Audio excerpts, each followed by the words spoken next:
All right, good evening, Council. This is our regular council meeting of Wednesday, July 9th, 2025. It is 5:30 p.m. and I will call the meeting to order and acknowledge that all members of council are present except for Councillor Borzos, who does send his regrets. Before we begin tonight's meeting, I will read the Township Land Acknowledgement. The Township of Adjala-Tosorontio is situated on the lands within Treaty 18, being the traditional territory of the Anishinaabe peoples, including the Ojibwe, the Odawa, the Potawatomi nations, collectively known as the Three Fires Confederacy. This land is home to many diverse First Nations, Inuit, and Métis peoples. We acknowledge Indigenous peoples as stewards of the land, and we honor their resilience as well as their culture and of our shared respect for the lands, plants, animals, and waterways which sustains us all. We recognize the injustices against Indigenous peoples and are mindful that the decisions of government impact our shared land and all the inhabitants. We commit to reconciliation as a journey, foster Indigenous cultural awareness and educational opportunities, establish respectful and healthy relations with Indigenous peoples, continue to steward the land and its inhabitants, and to cultivate an inclusive community for all. So item 2 on our agenda is closed session. So we have one item to go into closed session for. It's with regards to confidential staff report from the clerk, 2025-17, advice that is subject to solicitor-client privilege, including communications necessary for that purpose, and litigation or potential litigation, including matters before administrative tribunals affecting the municipality, and it's regarding an employment matter. So the recommendation is that pursuant to Section 239(2) of the Municipal Act 2001, Council of the Township of Adjala-Tosorontio convene a closed session at 5:32 p.m. to address that item. Do I have a mover for that? I have Councillor Cox. Seconder, please. Councillor O'Leary. Any questions on that recommendation? And all those in favor? And that is carried.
All right, council, so we met in closed session and now we're going to come out of closed session.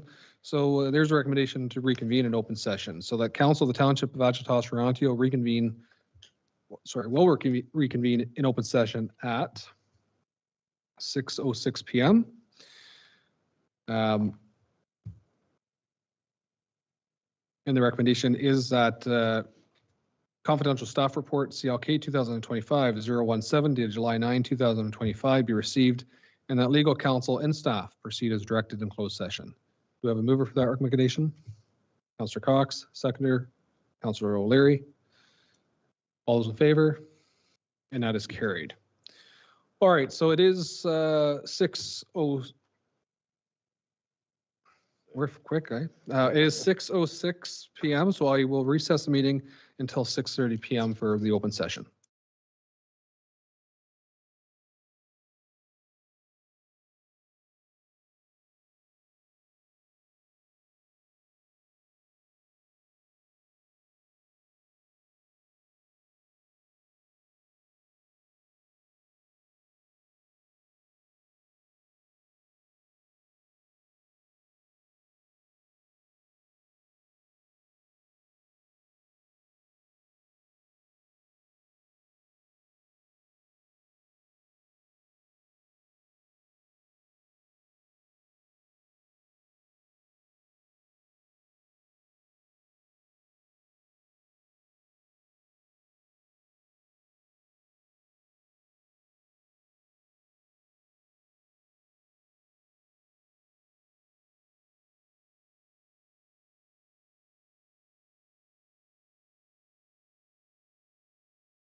All right, good evening again. We are now into our open session of the council meeting. We did have a closed session earlier at 5:30.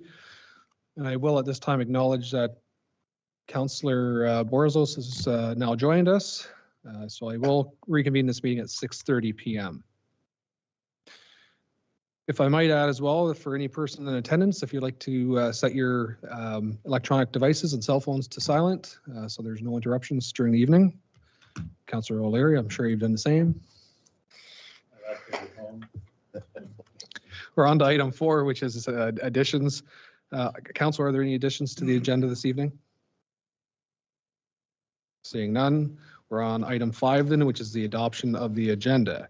And the recommendation is that the agenda for the regular council meeting held on Wednesday, July 9th, 2025 be adopted as presented. Mover, please. Councillor Cox, seconded by Councillor Simpson. Any questions on the agenda? All those in favor? That is carried. Item 6 is disclosure of pecuniary interests. Are there any disclosures at this time? If you do find yourself in that situation at a later time, please declare. Item 7 is the adoption of the minutes, so that the minutes of the regular council meeting held on Wednesday, June 11th, 2025 be adopted as presented. Do I have a mover for the minutes, please? Councillor Borzos, seconder, please. Deputy Mayor Laux.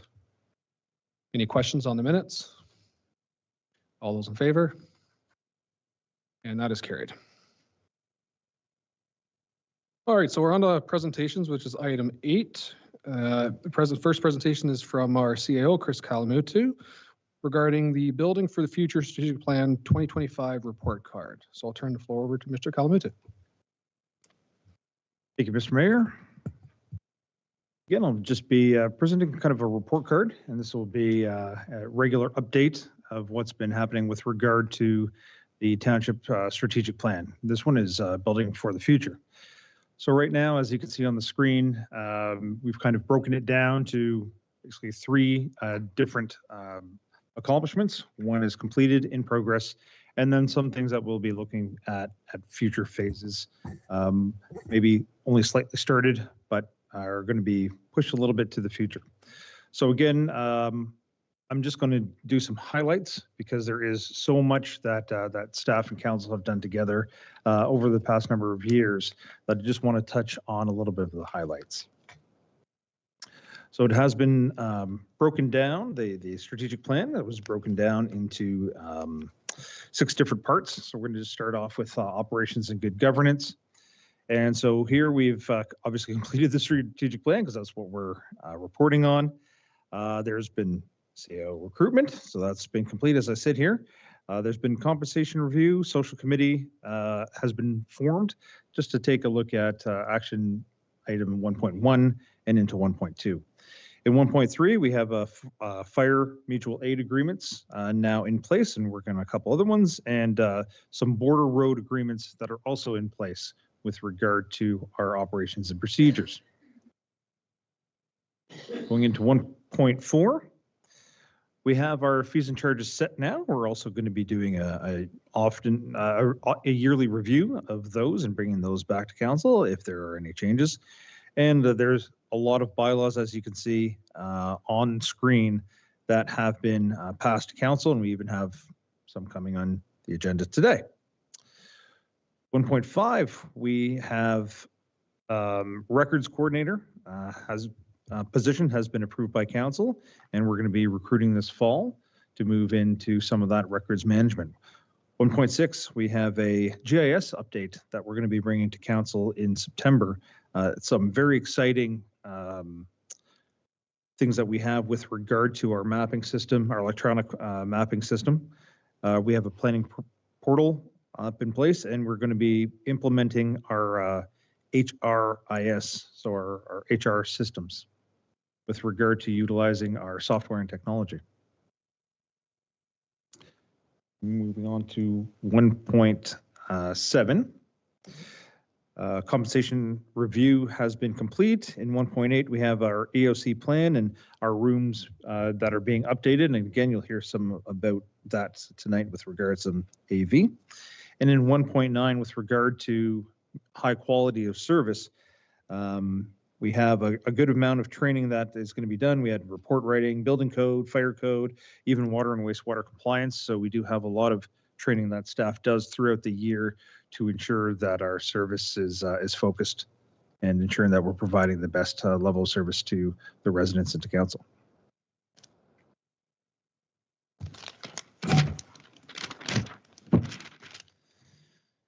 Moving on to financial stability part of our strategic plan. In 2.1, we have our asset management plan done. That was just approved by council last month.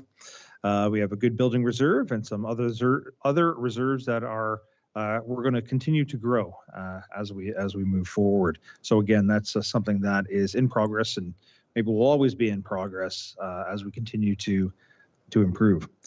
2.2, again, fees and charges. We have a continual review on those as we move forward and some changes coming up, but we have some in place. Same thing with our DCs, and we have a 10-year IT capital plan moving forward as we get towards those capital plans. In 2.3, we're looking at unaccounted for water, unbilled water, getting more of information with regard to the system and more homes in place within our water and wastewater systems to ensure that we have some sustainability in that with regard to our economics. Continuing on 2.4, we have Aqua, and what we've done there is we've met with them and increased our communications back and forth with respect to them just to maintain our standards of what we expect of them. In 2.5, our budgets have been approved early, and as you've heard from our Director of Engineering and Public Works, we're able to stretch a few projects because of the favorable costing that has come in because we've approved early budgets. So again, that's a fiscal responsibility that we take on. In 2.6, we have our DC review for this year and fees and charges as mentioned previously, along with a couple of the other things. Again, it's ongoing work. I don't think we'll ever be satisfied. So it is continuous, or Kaizen, as we like to say, the Japanese continuous improvement moving forward with a lot of these. And in 2.7, we're going to be applying for grants. You'll see some on your agenda today. And we have made different contacts into the different ministries to ensure that we are well informed of any additional budgets that are, funding opportunities that come in, and we'll be working forward with that and bringing those to council as the time allows and as the opportunities allow. Number 3 is community vitality and planning. So moving on to the 3.1, we had our official plan review underway. We have our manager in place also now, and we're going to be having a public meeting in the fall. With 3.2, again, the OP, we have we'll be amalgamating our ZBAs and OPAs from the OP into that. So it gives some clarity with regard to our zoning bylaws and those sort of things here. In 3.4, again, just reviewing those OPs and some of these things with regard to development, commercial, institutional zoning, that'll all be within that OP as will be presented this fall coming up.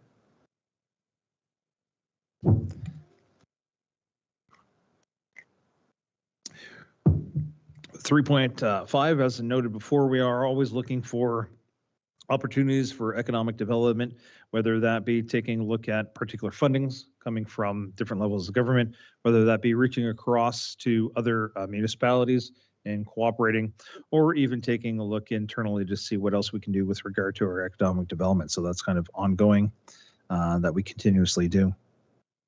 And some of that would be focused on the 89 corridor, whether it be looking at development with regard to stormwater control, which again will be on the agenda today, just to allow some additional potential development and economic development through that particular corridor, focusing on that area. For 3.7, that one is maybe a little bit later too. We do promote our farmers market, and we are encouraging applications. So if anybody is out there who wants to work with the township and put some of these on, we are looking for it. But as you can see, it is noted in blue for something in the future. And community identity, I think that's something that we will always continue to work on. And again, there's going to be branding coming forward this fall with regard to our communications. So again, that's something that we are just starting out now and going to be bringing that forward. Last one's for 3 is 3.9 with regard to participating in opportunities again and funding and reaching out to our partners or creating new partnerships so that we can create community improvement plan.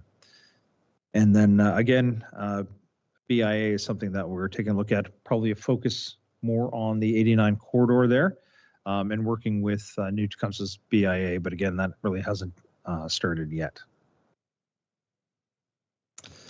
Moving on to number 4, with regard to communications, there is a whole long list, as you can see on the slide in front of you. I'm not going to get into it, but we do have a full list of how we've increased communication internally, externally, and how we share information both internally with our partners, with the public, etc.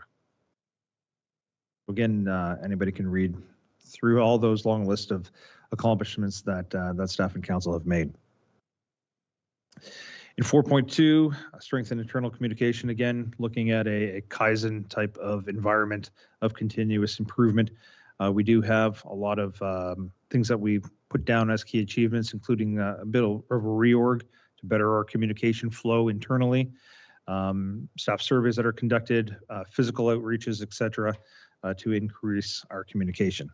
And 4.3, I think, again, what we've done here is electronic, paper, and in-person communication, whether it be social media with the electronic, whether it be inserts in our bills with regard to paper, or whether it be PICs and outreach and even getting into the community like we did at the parks just recently, last month, getting physically into the community in person.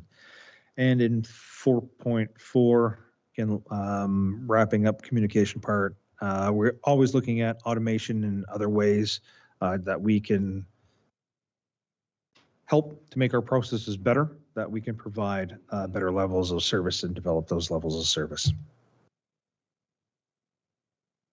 Again, you'll be seeing a little bit more of those in the fall when we do our presentations with our GIS and some other public-facing opportunities that we're moving forward with. I know this is getting a little bit long, but we've done so much that I think it's worth a little bit of time. So moving into number 5, with regard to infrastructure, again, we have cooperation both internal and external with our neighboring municipalities just to ensure some effective emergency responses. And again, as noted previously, we do have our mutual aid agreements with the neighboring towns. With regard to 5.2, Public Works Building Yard, I know that's kind of an idea that we're floating, but again, I have that as something that we'll be taking care of in the future, as it's kind of in its infant stages right now.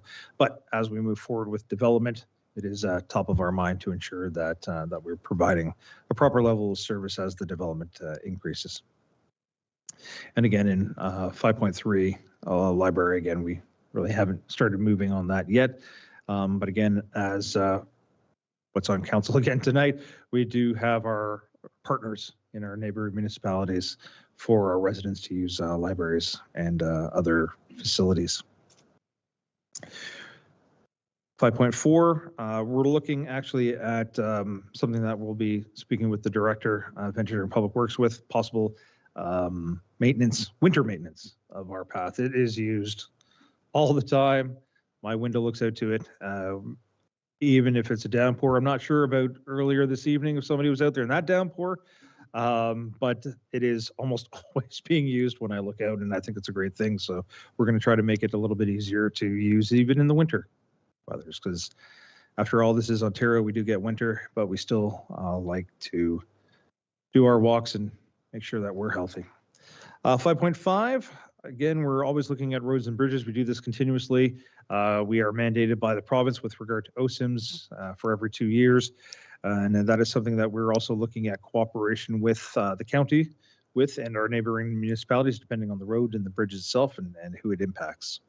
5.6, again, we have our active transportation, or sorry, our asset management plan that we've put together with regard to our municipal fleet is part of that with regard to our replacement schedule and ensuring that we do that as most efficiently and economically as possible. So that is complete.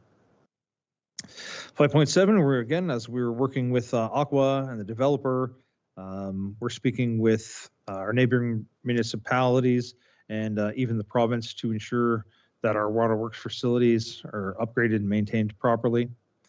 In 5.8, we're speaking with Rogers and Swift to take a look at what our internet and cell options are and what their plans are, moving forward, so that we ensure that we're not overlapping, or if we do a road, for example, we have to make sure that there's basically a moratorium that they can't do work. So we're coordinating our efforts collectively so that there is no money wasted by putting something in and then ripping up in a very short time frame. So make sure that it's overlapped to work efficiently and effectively.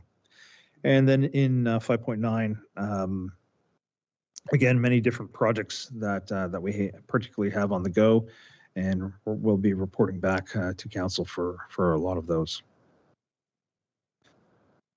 So bear with me for one short one for number 6. If we keep going, environmental sustainability, thank you. And for number 6.1, again, I think that our whole OP is taking a look at how we make this community sustainable, whether it be environmentally, socially, and economically. I know that's kind of a lot here, but we're talking specifically about walkable and bikeable and environmental aspects, but we do take a look at the triple bottom line as we move through our OP discussions. And we also do that with both 2.6 and 2.3 to wrap things up, whether it be the parks master plan, speaking with the developers, getting new parks online, putting it in the OP, what our expectations are, and obviously with regard to 6.3, looking at provincial policies that we obviously have in the OP, trying to protect our farmland and our water resources. That is, again, paramount to what we do here in Adjala-Tos, and it would be baked into our OP. And I'm very excited as we have the director and the manager here. We're going to be moving forward throughout the summer with the hard work and the information that we've had in our PIC, and coming back with the OP to council this fall. Because again, most of our plans and building for the future starts with our OP, and I'm very excited to be on this journey. And we're going to do it right, do it with everybody's input, and again, it starts from there, and a lot of these will be ticked off again as we move forward in some of these processes in the future. So that's kind of what we have to date for as we sit here in July 2025. But as you can see, there is a whole bunch that we are continuously working on, continuously improving, and to get better for the residents and businesses of this township. Thank you. Thank you, Mr. Kalamutu. Much appreciated, and a very thorough progress report on our strat plan. I just want to echo the comments there that you made. We're building for the future, and I think that's an appropriate title for this report, because this council has certainly laid a lot of groundwork into building for the future, and I think if we keep on this path, and we'll see great rewards, and this is the start of it. You can see in here we've accomplished some tasks already. The plan goes till 2028, so there's more to do and more work to do that we can certainly get done at this term of council, and again, build for the future. So thank you very much for that. I appreciate the efforts of staff and council and working towards a complete strat plan. Are there any questions through to Mr. Kalamutu on the presentation? Councillor Meadows? Yeah, I just have one on some of these projects. I didn't see any timelines. Is there any specific timelines, let's say for the communications one where you have Swift and Rogers, when that particular project is going to be done across our township? Mr. Kalamutu? Through you, Mr. Mayor. We'll be meeting with them. We're going to be meeting with Swift, and we have our outreach to both Bell and Rogers. So once we have their plan, then we can be reporting back and giving that information out. So with regard to particular timeline, it does depend on their work. So once we hear back about their timeline, it'll become more clear. We just have to ensure that as we speak with them and understand their work, that we don't do anything that could potentially be just a short-term throwaway with regard to our infrastructure. So again, we have to ensure what their plan is, what our plan is, how they overlap, and ensure that it works copacetically. Councillor Meadows, follow up? Yeah, just follow up with that. Like personally, I think it was a great report. It's just that some of the projects I'd like to see some definite, some sort of time essence that's going to be when those projects are going to be completed. So that was the problem with our last strategic plan. And I just think ours need a little more time, some sort of timelines when these particular projects are going to be completed. That's about it. Thank you. Okay, thank you. So that leads into my question, I guess, through to Mr. Kalamutu, is are we expecting these reports yearly then as a report card, and we would be able to see some of the progress in from 2025 to 2026? Mr. Mayor, that is correct.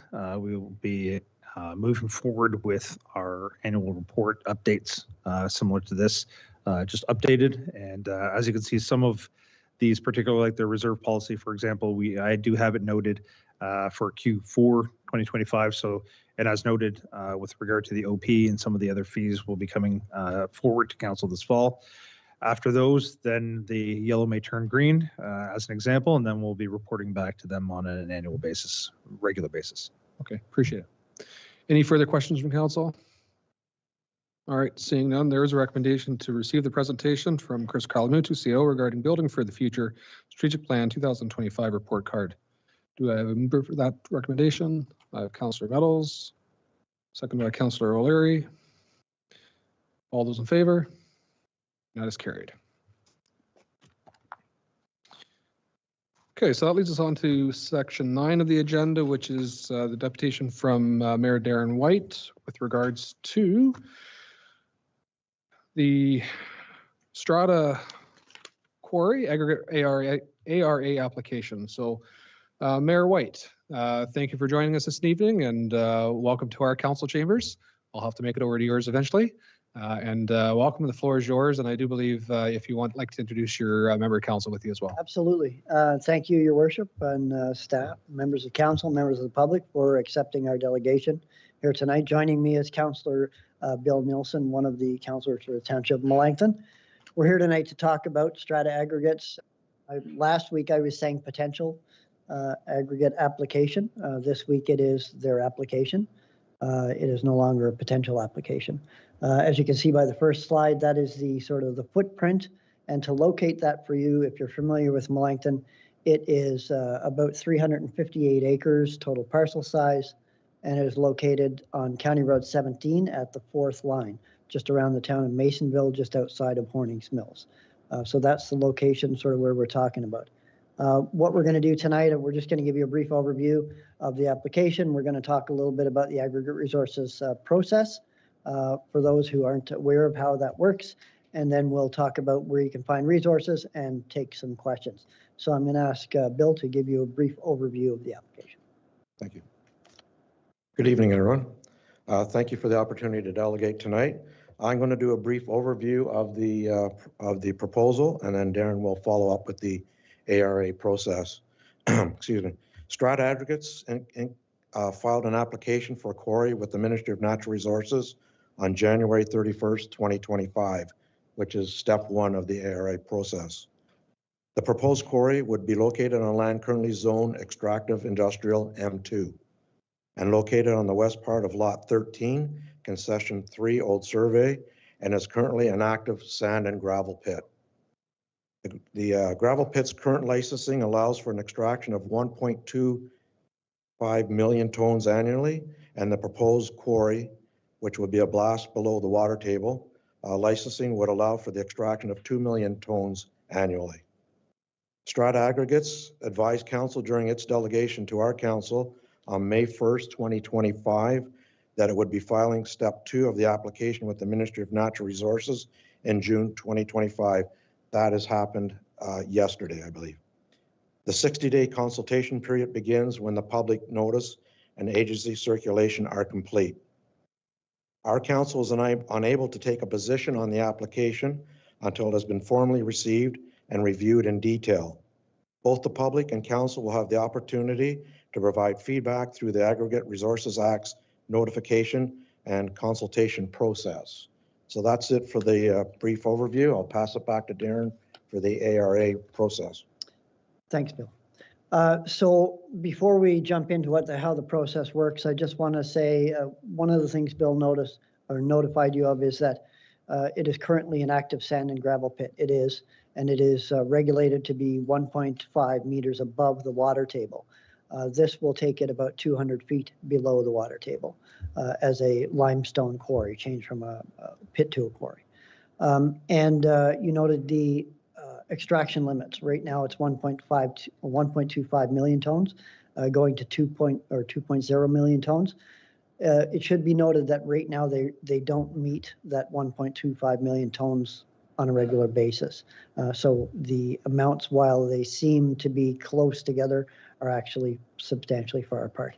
So the Aggregate Resources Act process, step 1 was where the application is submitted to the ministry for a completeness review. We're all familiar with that through planning applications and whatnot. That completeness review was paused voluntarily by Strata under an agreement they had with ENDACT, which is the community group that opposed the mega quarry back in the day. That ended yesterday. They have now submitted to the Aggregate Resources Act process for their application and their licensing. So we've moved to step 2, if you could move one slide ahead. So step 2 is now where there's a 60-day public comment period for anybody to make a submission to the ministry to talk about their concerns or objections or positive notes on that application. That started or will start in the days coming because the details and the reports have not yet been uploaded to the environmental registry by Strata. So, but we expect that to happen tomorrow, potentially. And there will be a news release that goes out when that happens so that everybody knows exactly when the 60-day clock starts. It's important for people to put their application or their objections in that 60-day process if they want that objection considered down the road. If you don't comment now, you don't get an opportunity to comment later. So that will take us then to step 3 of the process, which is where the ministry will work with Strata, will work with the objectors to determine if they can resolve those objections or not. That could be up to a 2-year-long process, culminating in step 4, which is when the ministry will either grant a license or it will refer the matter to the OLT for a hearing and a potential decision down the road. So it's a bit of a long process that is laid out before us, but the important part started yesterday when we were notified. That being said, if you visit our municipal website, we have set aside a section for the Strata Aggregate Quarry. It's in your package, I believe, the web link, where all the documents they have submitted to the township with regards to their OPA and their ZBA applications can be viewed. The documents they'll upload to the environmental registry as part of the licensing process will probably be a little bit different than the ones they've submitted to the township because it's 2 different processes, as you're aware. Given that, happy to take any questions. If you do have any on the application, I'll answer happily what I can.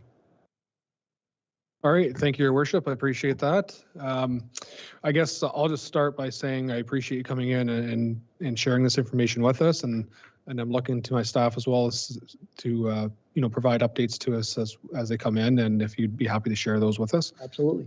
I guess my concern with a pit of this magnitude, we all understand that aggregate is needed in this country, and especially for building more homes faster.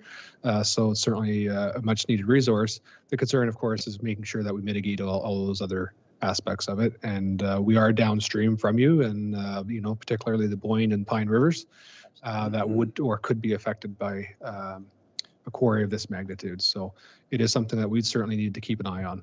So with that, I will look at questions from council. I have Councillor Meadows and then Councillor Simpson. Yeah, all I can say is here we go again. Another gravel pit. With this, this particular quarry is a below water quarry again, that there's going to be blasting. That has a grave concern for me, especially with residents that live around that area. It's loud. What are you doing to mitigate that for the residents in the area? Through your worship, to Councillor Meadows. Thanks for the question. So right now we're very early in the process. We have or are just about to engage in the peer review process with a number of different experts to make sure our concerns and the concerns of those residents nearby are going to be addressed through that process with regards to not only blasting, but also traffic, water, all of the other disciplines as well. You know, I'm where I grew up in northern Labrador. It was a single industry mining town, so I'm very familiar with what blasting sounds like and the effects of that. And I share some of your concerns. As you're aware as well, when you circulate an application like this, statutorily, we only have to circulate to 120 meters. That takes in 5 properties, I think, with regards to this application. And one of those other properties is another aggregate operation across the road. So one of the things we are doing is we're working very hard to expand that circulation area.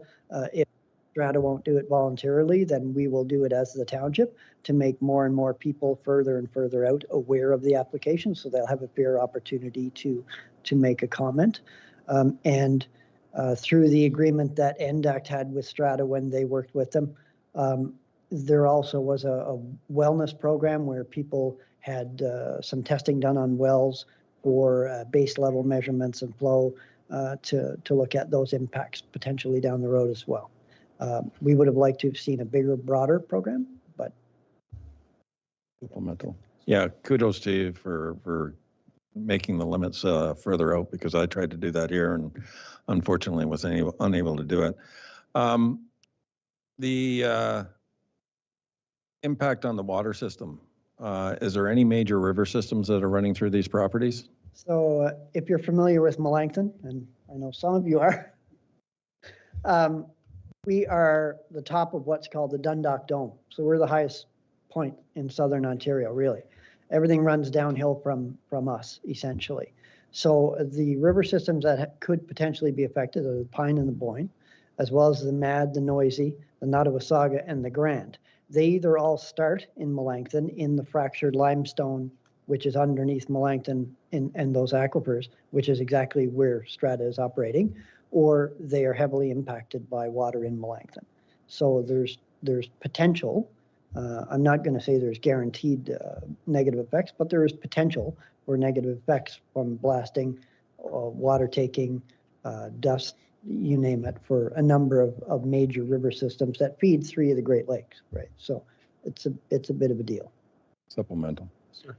Yeah, and this is some of the problems I have with this building faster with the Ontario government. They come up with all these beautiful programs and these so-called catchphrases, and they want you to build and everything else like that. But when your water supply systems are going to get tainted, what do you do? Yeah. Where are you going to get your water from? And people don't take that into effect, and neither does this provincial government. And I have a grave concern with this. I read over your documentation there with it being becoming a quarry and blowing into the limestone. Fresh water, Pine River, one of the cleanest systems in Ontario, which could be affected. The Boyne River, well, it's not one of the greatest rivers, but it still could be impacted. Yeah. Where are we going to get our drinking water from? I mean, a lot of these river systems also are feeding our aquifers for our communities. How are they going to be impacted?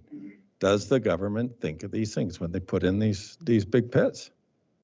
Anyways, thank you. Through your worship, I don't know the answer to that question, just like everybody else in the room probably doesn't know the answer to the question, but I share your concerns, and as does my council and many of my residents.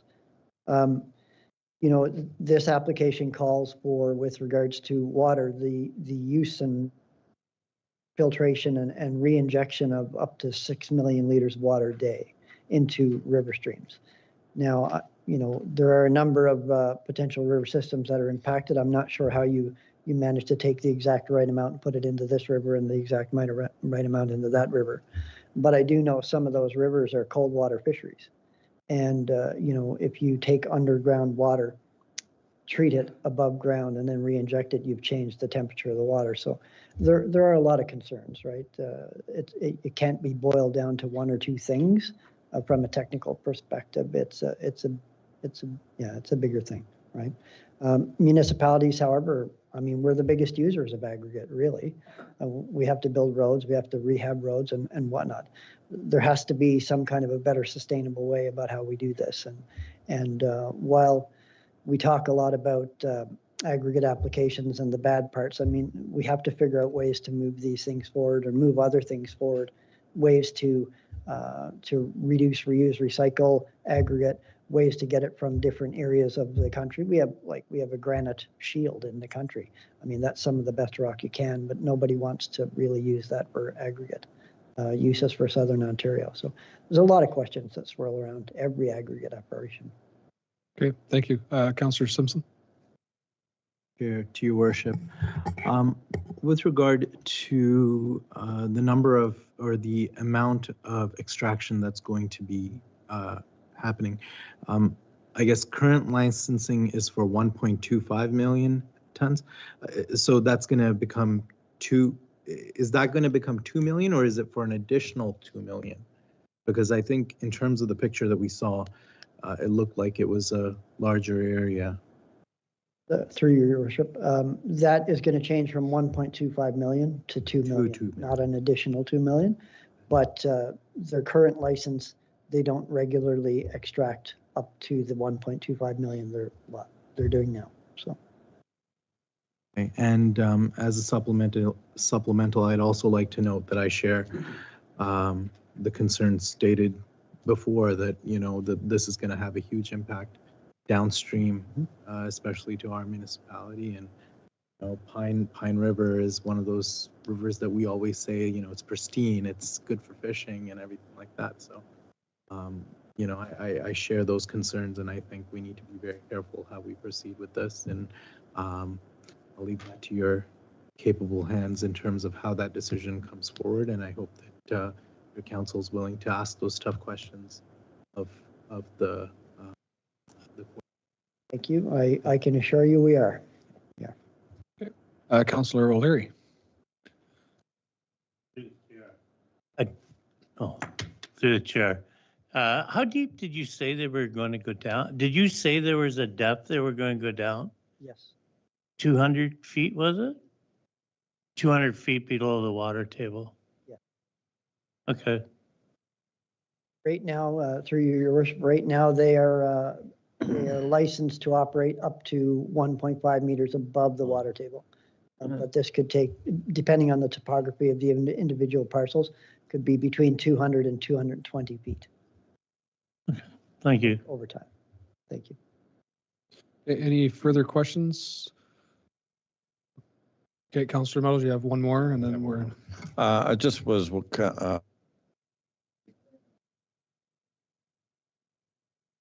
I think you just turned your mic off. I think. Thank you. Through your worship, we do. I mean, there's an established haul route there already because of the ongoing operation that is there and another aggregate pit across the road from them. So essentially, it will be down the fourth line of Melanchthon, which is a very short piece, about 300 meters. And then it will be County Road 17 east towards Masonville. If you know the Masonville corner, you know it's a one lane each way, no real turn lanes or anything. And then it will turn, depending on the 99% of that traffic will then go towards Shelburne on 124 and across 89, then down 10 or 89 towards you guys.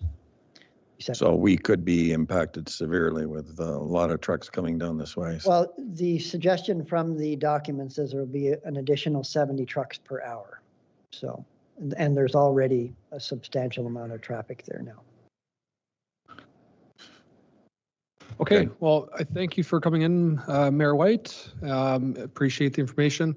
We have a motion to receive here, and but we would appreciate any updates you are able to provide to us Happy to. on the application process, and our clerk's department can circulate that to council and as needed.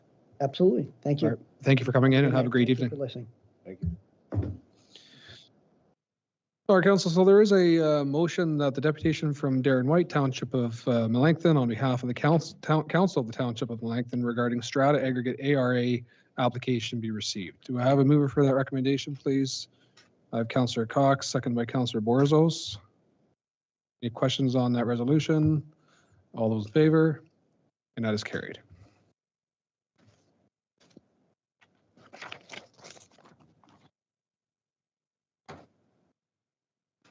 All right, so this takes us on to item 10, which is public meetings, and 10.1 is a proposed zoning bylaw amendment for 8053 Main Street in Everett. So I now declare this portion of the council meeting to be a public meeting pursuant to the Planning Act to deal with a proposed zoning bylaw amendment 8053 Main Street, Everett at 7:11 p.m. Prior to receiving public comments, we will provide the applicant or their agent an opportunity for a brief presentation of the application. And I believe we do have Mr. Mohammed online. If you'd have a presentation, you're ready to go. Thank you. Good evening, Mr. Mayor, council, staff, and members of the public in attendance. My name is Bilan Mahmood. I'm a planner at Powell Planning and Associates, and I will be presenting the proposed zoning bylaw amendment for 8053 Main Street. Next slide, please. In this presentation, I will provide a brief introduction. I will go through the site location description, the proposed development, a brief policy analysis, and the conclusion. Next slide, please. So we are seeking planning approval to permit an additional residential unit in an existing accessory structure with a gross floor area of 92 square meters. So in this presentation, I will address the required zoning bylaw amendment, as well as the proposal's alignment with planning legislation and provincial municipal policies. Next slide, please.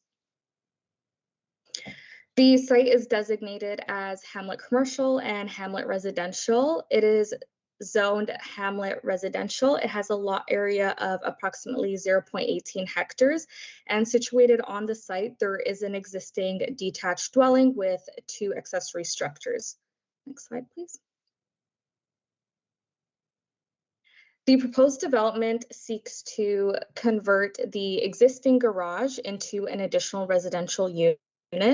So this construction of a new accessory structure is also proposed in order to relocate the garage, and the removal of an existing shed on the site is also proposed.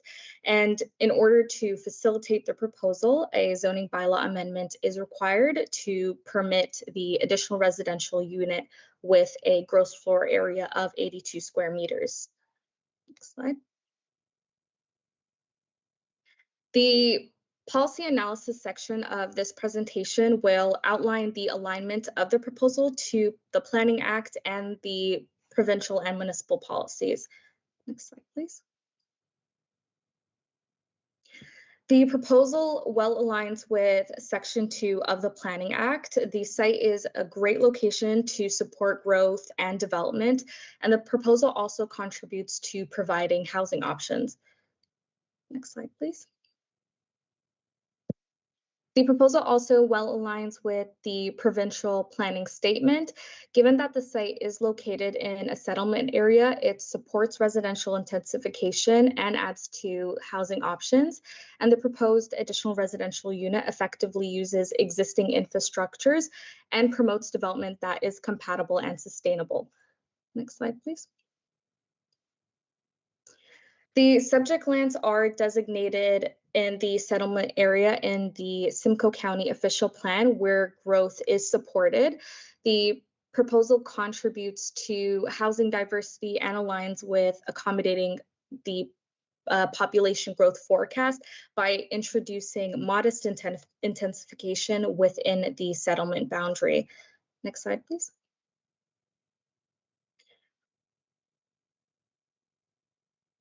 Thank you. The proposal also aligns with the applicable policies in the Township of Adjala-Tosorontio official plan. The proposal introduces gentle intensification. It supports growth within an existing hamlet while also respecting servicing capacity. Next slide, please. As previously mentioned, a zoning bylaw amendment is required in order to permit the additional residential unit, as well as recognize a gross floor area of 92 square meters, where 58 is the required minimum. And it's important to note that no other relief is required for the proposal. Next slide, please. So the application, was circulated to external agencies, and they had provided comments on the proposal. The NVCA stated that they had no objections to the approval of this application. The risk management official also noted that the additional residential unit will result in no significant drinking water threats. And engineering had also provided comments, and they stated that they have no objections to the proposed application. Next slide. So a letter of support was also collected from surrounding neighbors, providing their support of the application. Next slide, please.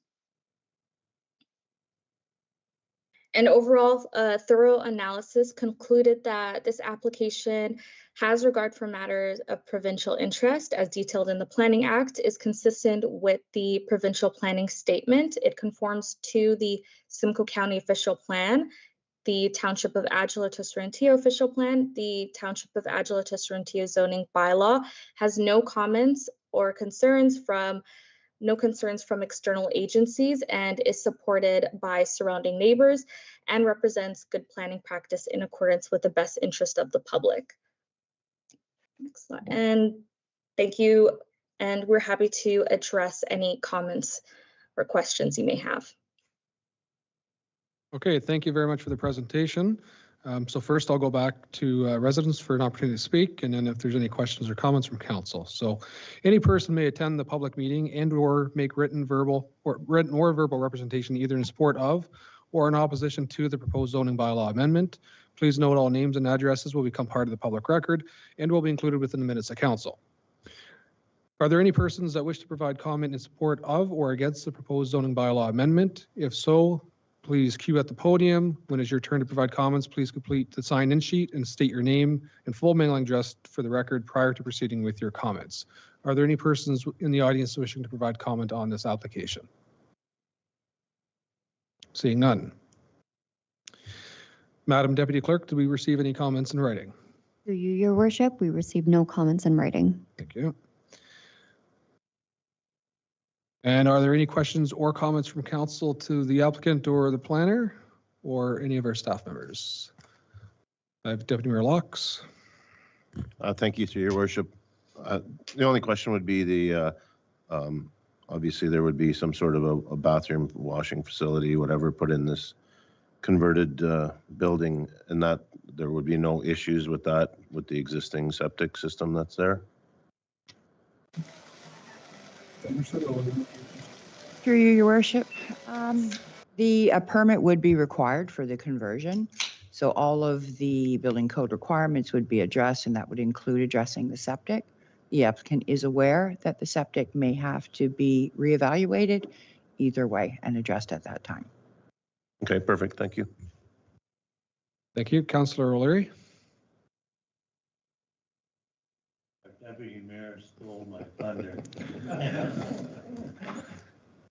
Did you want to ask about anything else? No, okay. No, it was just a septic. You could ask about water connection to the municipal water supply. It's municipal. Thank you. Councillor Borzos. Yes, through the chair, just a quick question to the applicant perhaps. What will be the main purpose of this unit? Is it for family, for income?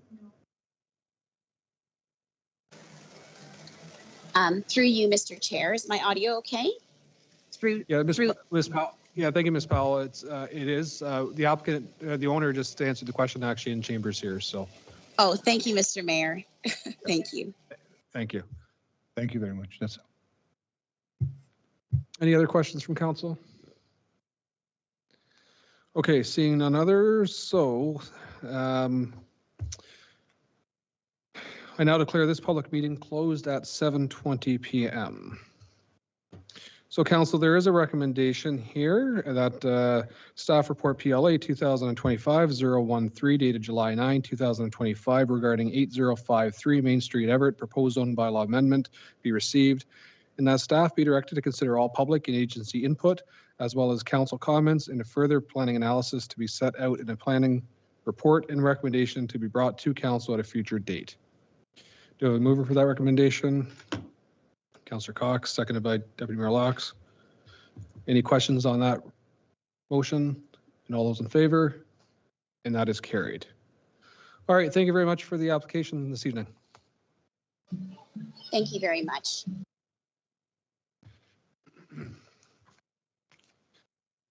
All right, so that takes us on to item 11, which is public comments. Members of the public may request their comments to be read by the clerk or present their comments orally. Only public comments related to an item on the agenda listed as staff reports, correspondence, or bylaws will be considered. Members of the public wishing to submit public comments can do so in writing to our clerk no later than 12 noon on the day of the meeting. Is there anyone in attendance who would like to provide their comments? If so, please raise your hand and once called upon, proceed to the podium. Are there any persons in the audience wishing to speak this evening? Seeing none. Madam Deputy Clerk, did we receive any comments in writing? To you, Your Worship, we received no comments in writing. Thank you. Okay, so that takes us on to item 12, which is upcoming events and announcements. I do have two announcements this evening. So first of all, I just want to do a big thank you here. So on behalf of council, I would like to extend my sincere thanks to all the volunteers who helped make our Canada Day event such a success. Your time, energy, and commitment brought our community together to celebrate in a memorable way. From coordinating kids' activities and lawn games to handing out refreshments and organizing creative stations like Paint a Plow, your hard work and enthusiasm brought great joy to residents. Our celebration was a true reflection of community spirit, and that was echoed throughout my comments throughout the day. And I wish to thank everyone, staff, volunteers, for their hard work in making sure that this Canada Day was a great event, and we look forward to hosting many, many more in the future. My second item is, again, just a congratulations. Councillor O'Leary and myself attended Russell Cowan's birthday bash on Saturday. He's had 100 of them. He's 100 years old as of July 1st. And so on behalf of council, I wish to extend once again sincere congratulations on reaching that age. I don't go to many 100 birthday parties, so it was quite an event. And for those who don't know, Mr. Cowan was actually born on July 1st, so he does attend our Canada Day regularly, and we try to recognize that every year. So with that, are there any other comments or from council for announcements or upcoming events? Okay, seeing none, I'm going to turn the floor over to our CAO for a verbal update, please. Thank you, Mr. Mayor. Through you, just a quick update with regard to ditching, that it has going to be starting next week, I believe. Sorry, the ditching is going to be starting. This week, sorry. Thank you. Thank you for the correction. A week earlier than I thought. So it's going to be started this week. And that's really it for this month. Thank you. All right. Well, that's a pretty short report. So everything else is captured in the strat plan report, right? There you go. All right. Just last call for any other announcements or upcoming events. Councillor Meadows. Yeah, I believe we had the 75th Legion anniversary as well that you attended, you and a few councillors. I'd just like to thank Joy Webster and Deborah Hall-Chancey for a job well done in organizing the event. I hear it went very, very well, and congrats to the Legion. That's all I wanted to say. Yes, thank you for that reminder, Councillor Meadows. It was actually a great event, a great dinner hosted, and the day was plentiful with a lot of events. And I would just echo the comments that Joy and Debbie did a fabulous job on it, but there was many more individuals behind the scenes helping out with that day. So a great appreciation to the Everett Legion for their hard work and celebrating the 75th anniversary of their branch. All right, so that takes us on to item 13, which is the consent agenda. Are there any items to be pulled from consent? So since I didn't see quick hands here, I'm going to pull 13.2. Okay. Oh, got hands. Deputy Mayor Laux. I don't really need anything pulled, but I just would like to comment on 13.5 when we get a chance, or I can comment on that now. I'll just get the polls first. Okay. Councillor Cox, something to poll or comment? Through the chair, I'd like to pull 13.4, the grant request update. Okay. Any other items to be pulled from consent? All right, so we've got 13.2 and 13.4. Deputy Mayor Laux, back to you for a comment on 13.5. Thank you to your worship. I just hope that, as it's stated there, that our township supports and fully supports Caledon and their ideally letter to the province and dealing with the issues that we're having. We're seeing it here. There's all these illegal, let's call it, businesses popping up everywhere, many to do with trucking and that, and it's not coming, it's already here. So we need to get ahead of this, and I'm just in fully support of Caledon's motion there. Thank you. Okay, thank you. And I'm sure staff are well aware of that as well, so they could forward some comments on if need be.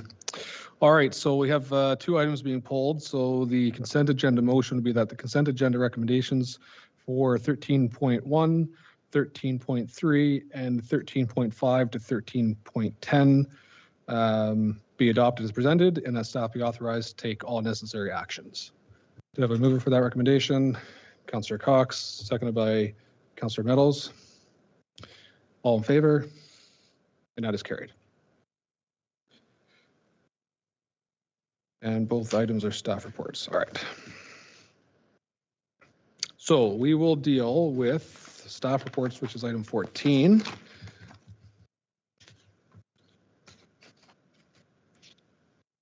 And just so I'm not out of context before I get into this, when we discuss both drainage issues, I will be discussing 13.2 after after 14.3. So we're doing both topics back to back. Okay, so we are on 14.1, which is IND 2025-017, direct award of baseball diamond infield upgrades to Marco Clay. Mr. Wilmets. Yeah, it was in our capital budget this year. There was some funding put aside for park upgrades, and we did, as you see in the one report, we were unsuccessful getting the grant. So we have money already set aside for our portion of it to move forward with some of the projects that are listed in the Parks Master Plan. One was the upgrade of the baseball diamond, and that's what we want to get moving. So at least it's in better quality for the players for next year. Okay, thank you. Are there any questions through to Mr. Wilmets? I know this is something that we discussed at budget, and if we were unsuccessful for the grant application, we would continue on with at least some of the project so that we're not getting behind the 8 ball on some of these issues that are in our parks.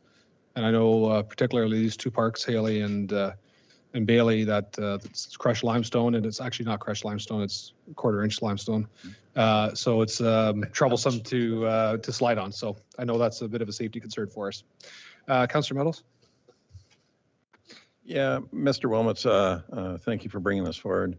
With regards, I've got a question with regards to this. Most of the teams that are using this would be like teams from New Tech, is that correct? Or are they some teams from Adjala? Yeah, it's a mixture. It's a mixture.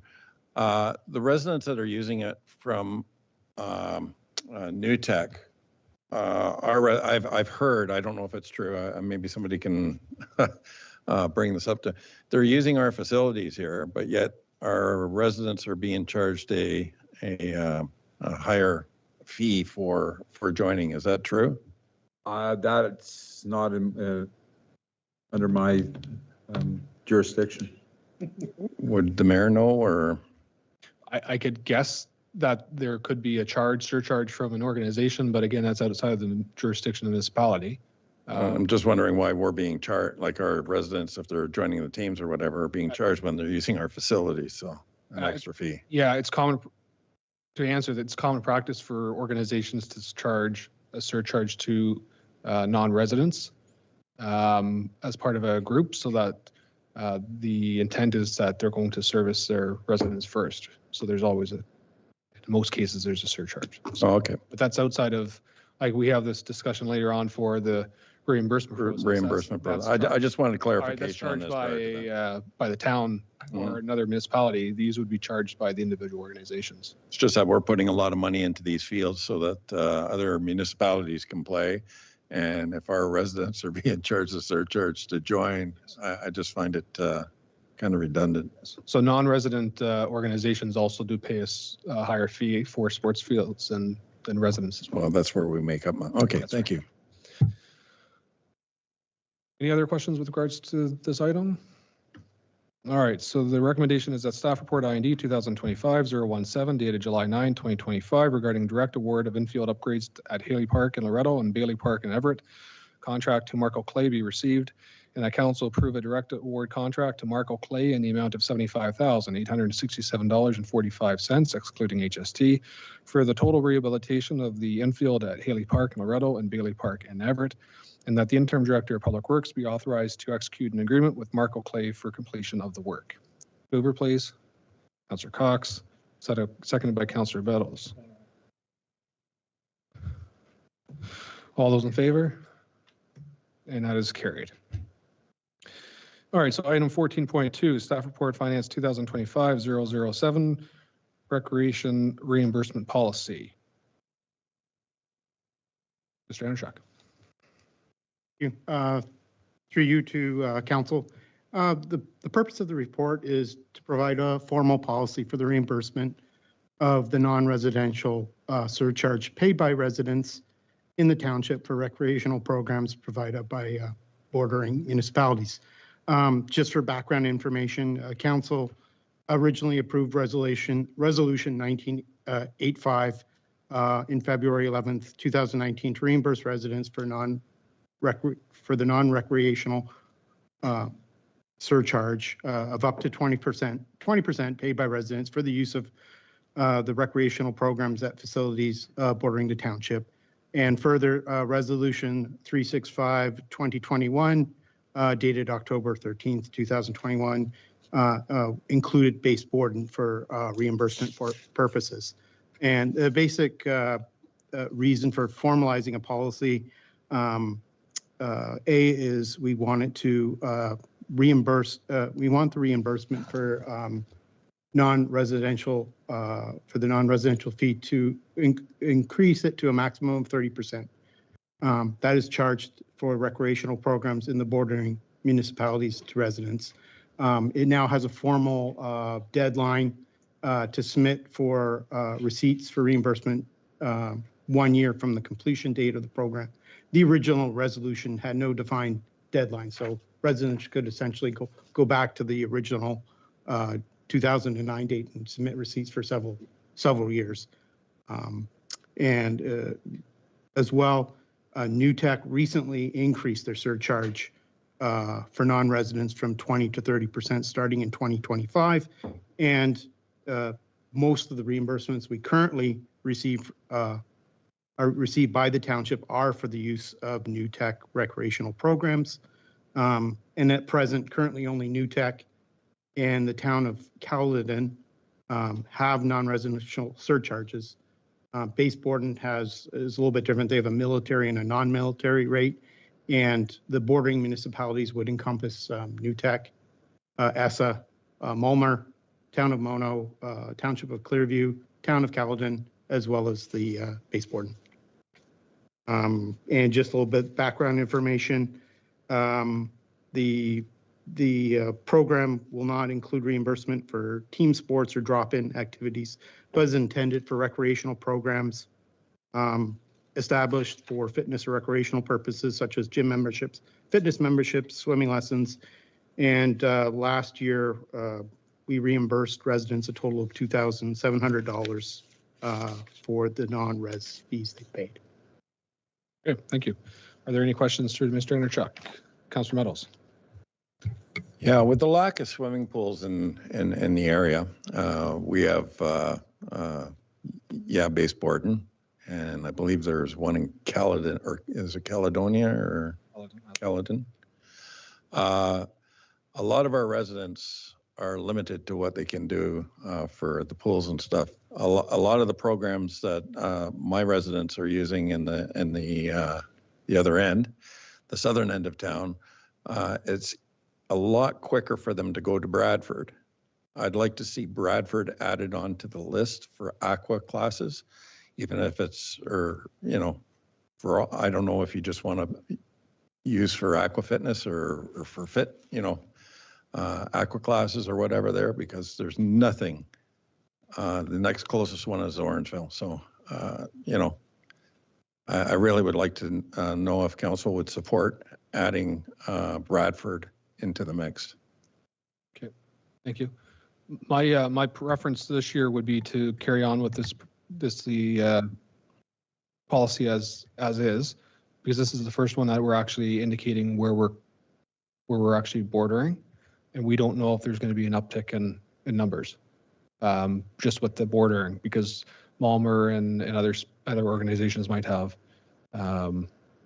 we might see an uptick. So my concern would be we don't budget enough probably, and if we don't know what the number is going to be at the end of the day, I would hate to continue to add municipalities, because if we add Bradford, then what's saying that we don't support Orangeville?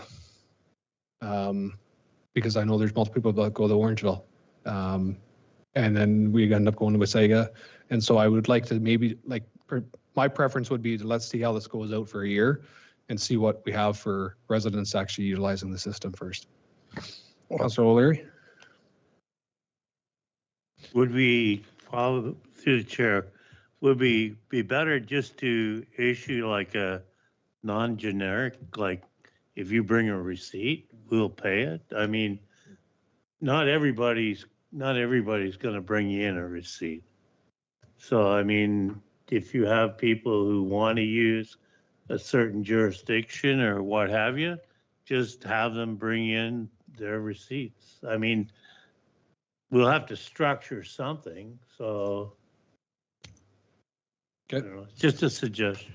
Councilor Simpson? Mr. Chair, I agree with both Councilor Yuri and those. I think a lot of people in the south end, especially like for us, we're a little bit strapped for facility access, swimming, and other recreational activities. So I too think it would be a good idea to have something. I mean, seen right now, what, 2,700 is the amount that we've reimbursed in the last year, right? So it's not a significant sum, and I think it would be reasonable if we expand that a little bit. And this is a program that's been ongoing for several years now. Good. Deputy Mayor Laux? Thank you through the chair. So would we know if Bradford and Orangeville are adding a surcharge to? Yes, they are. To our residents? They are, yep. Okay, that would be part of the formula, because I don't know like if I've had a few residents from the south saying that Bradford and Orangeville. I know Orangeville does, but you know, like it's basically for fitness for the elderly. I mean, these are programs that are put forward for older people that are retired, and they're on fixed incomes, and they really need the support. So, and I think it's our obligation to sit here and at least help everybody out that's in the township. So I'd like to put that motion on the floor if I could, So before you get too far in the motions aspect here, let's have a bit of discussion because I think we can iron this out fairly quickly. One, we'd have to ask staff to go back and draft new policy. But second of all, I think the aspect here is if I'm hearing council right, like I don't think we can be picking and choosing. So then I believe we'd have to give some direction to staff as to anywhere in Ontario.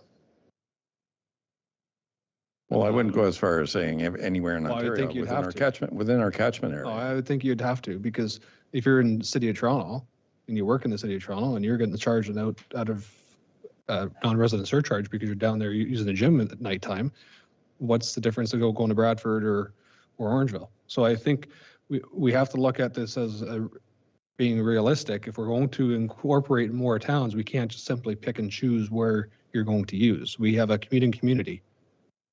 And I don't think it's fair that we just pick and choose which communities to do. So I think there's an opportunity there. I would just caution that, again, we don't know what that's going to do for a budget. So Mr. Anderchuk, I'll go to you and then Councillor Cox. All right, the intent of the policy just was make it clear, we were trying to, the intent was to follow the original resolution of council. And my concern, if council so wishes to open it up to reimburse for other communities outside of the bordering ones, would be the increased administration costs, time spent by our finance staff, as well as the actual, we don't know what the actual cost would be if you open it up. That's just concerns I have as the treasurer. Okay. So actually, before I go to you, Councillor Cox, I guess the concern is I was on council both those resolutions, and we were doing that even before those resolutions were put in place. And the concern is that we don't currently provide that resource to our community. So yes, there's a cost to staff, and yes, there's a cost to our budget, but it's actually going back to the resident who's actually paying for staff and for our budgets. So I think if we're going to be looking at these options to provide a service, it's far cheaper to provide a service of reimbursement than it is to actually build the facility or maintain a facility. Councillor Cox. Yeah, through the chair, I agree with the statements made about the geographical areas of limitation for our recreational facilities. And the other problem that it presents is that because we don't have any recreational activities here, i.e. like a swimming pool, those facilities fill up really quickly in surrounding municipalities, which then could force parents or elderly to go even further outside of an area in order to get their lessons or their fitness programs.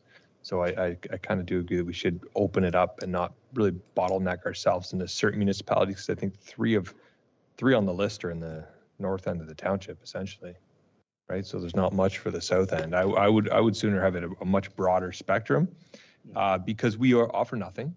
And like say, if you want to put baseboarding on there, you try to get a swimming lessons. If you're not one of, like, as soon as it opens, it's filled up.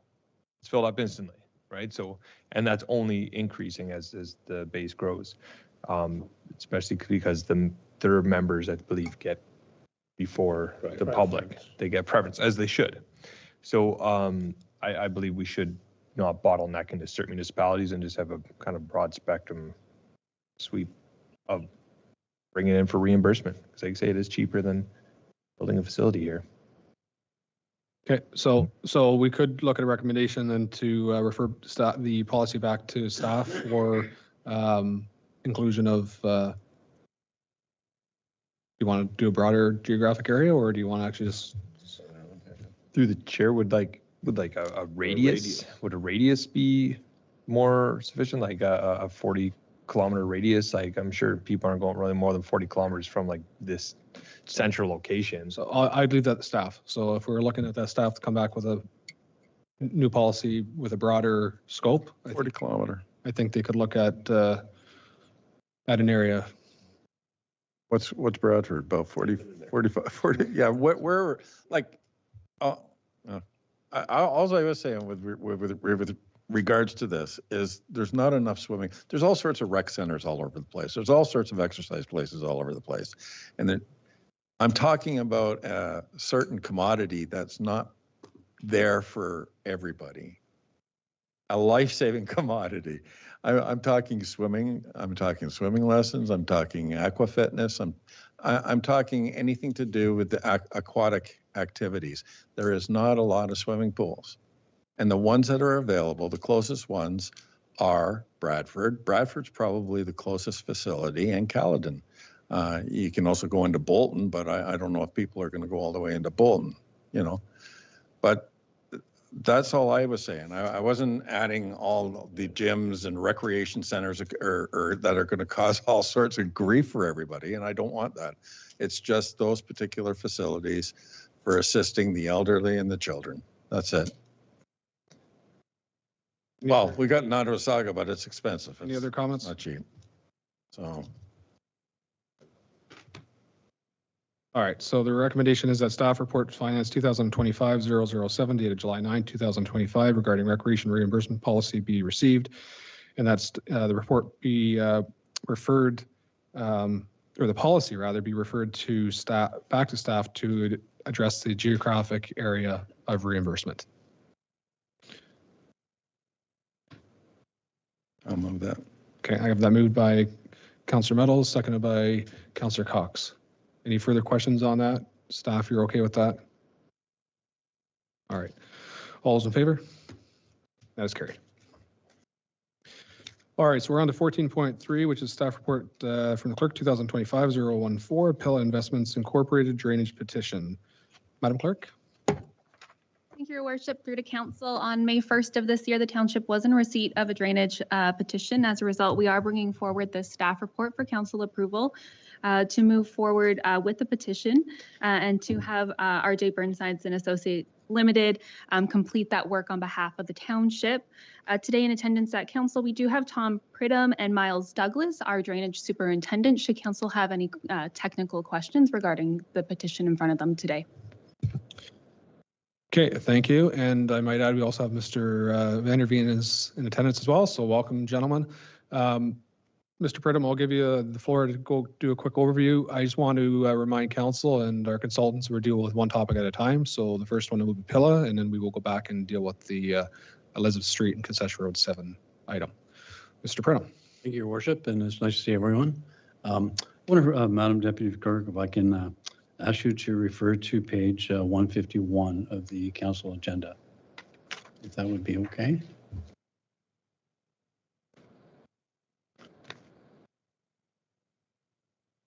There's several municipal drains within the Township of Adjala-Tosorontio, and how these drains are started is through Section 4 of the Drainage Act. And there has been a petition under Section 4 of the Drainage Act submitted by Pilla Investments Limited to provide an outlet for their stormwater management pond.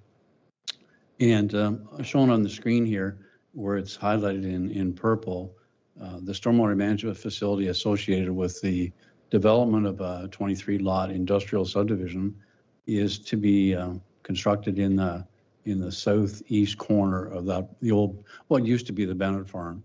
And it's a fairly substantial facility. It's about 5 acres in total. There'll be about 60 acres routed through that facility, sort of 20 out of the natural watershed and 40 in the natural watershed. They're proposing to bring about 20 acres south that normally goes out across Concession 7 and route it through the pond. And if I can ask you to go to the next slide, please.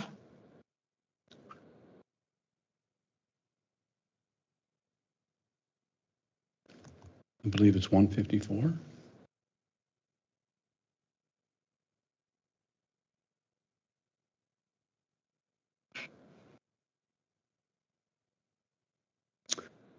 It's hard to see the scale of that plant, but it's a fairly substantial facility right in the corner there. Water coming in from the north and water also coming from the west and routed through the pond. There'd be 2 forebays at the front to catch the first flush, and then they spill into the next phase of the facility. And if you can see sort of where it's highlighted in yellow, it says municipal drain extension. So they need an outlet at that corner for the facility. And if I can make one last request, would be page number 151 of the report, if I could.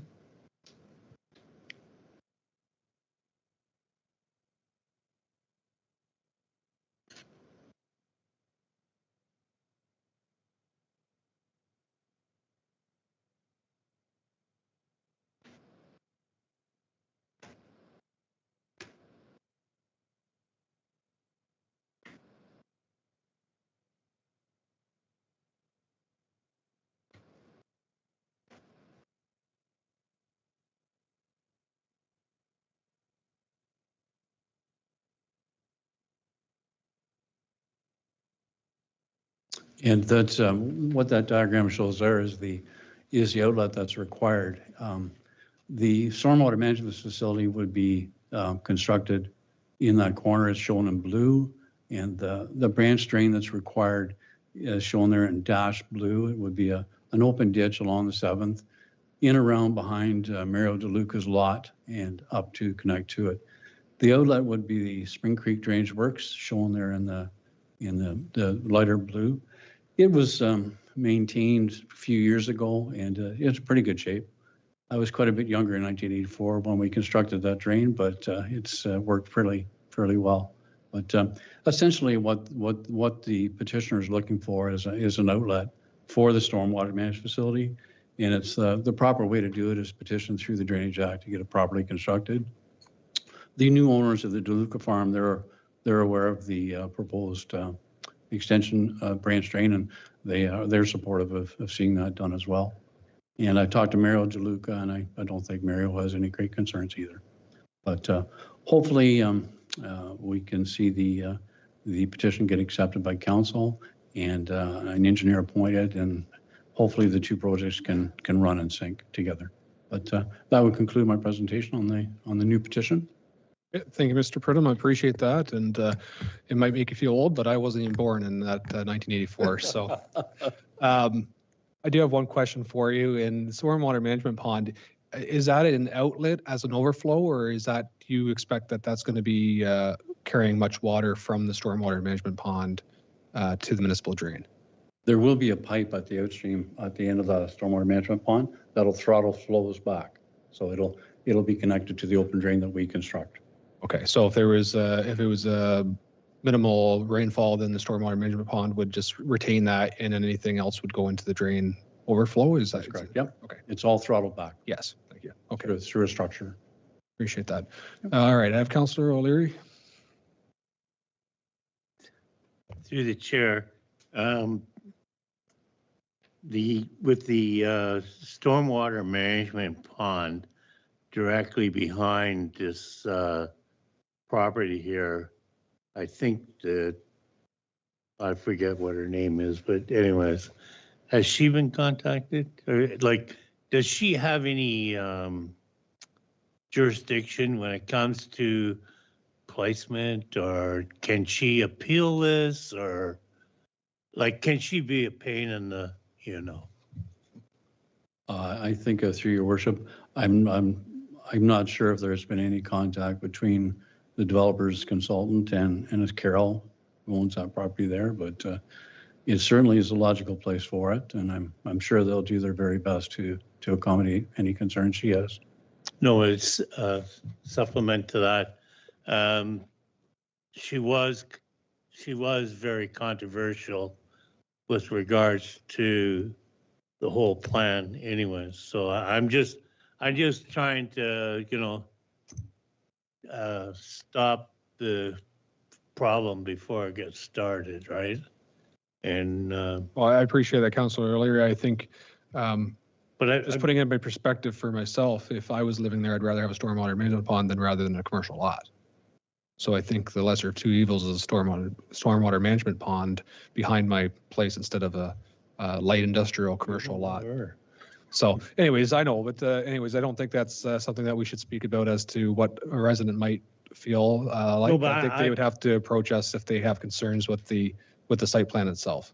My question wasn't actually, my question was to Tom, is that do residents have the right to question or object to the placement of stormwater management ponds? Like, I don't want us to say, yeah, let's do it, and then have a big kerfuffle about it, a problem with a resident. So being in the business, do they have that right, or do they not? Your worship, I don't deal a great deal in development, the side of things. So I don't think I'm probably the right one to answer that, but they need an outlet for a facility regardless of where it is, so. Well, and to that, Mr. Pridham, the stormwater management pond itself is not going to be part of the municipal drain. That's correct. So it won't form part of that. We won't have any maintenance duties outside of what we assume, but it won't be part of the municipal drain process. So it wouldn't be appealable under the municipal drain process.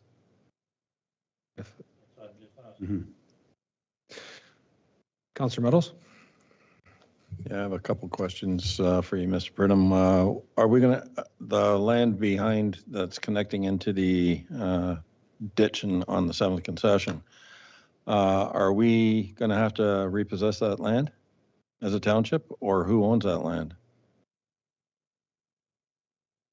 I'm sorry, Councillor Meadows, I'm confused on which properties you're talking about. The last picture you put up, you showed the land going in behind that lady's house and then connecting into our municipal ditch, correct? Block 24? So the proposed new drain The proposed new drain area, where it's the branch drain would be under the municipal drainage, right? right there. Oh, You got- absolutely. You got it going in behind that gray area. We're talking about the green area where the buildings are all going to be going in, correct? That's the development area, the light green area, That's correct. correct? Light brown area beside it, right beside here. So he's looking at the dashed line, Mr. Pridham. Whose property is it? You got the dash line here. Mhm. That's correct. That's correct. Who's gonna?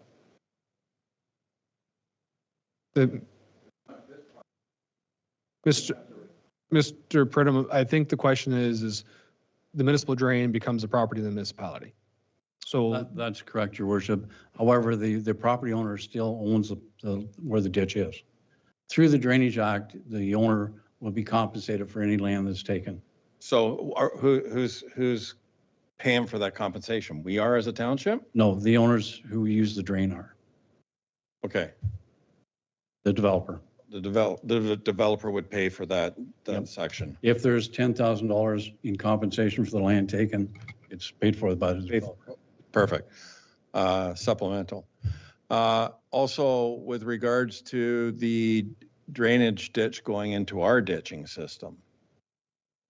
Okay, I remember Ron O'Leary and we have a problem down on the 7th concession with water that's been diverted onto other people's property down there. We've been fighting it for, 3-4 years now. Okay, we've been waiting for the drainage people, yourself, to come up with a solution to the problem for that. So Councillor Meadows, that's the second report we'll deal with tonight. That's on the agenda. Yeah, what I'm saying is, why can't we, you said we couldn't use the 7th concession because it was a liability. You were at that meeting as well.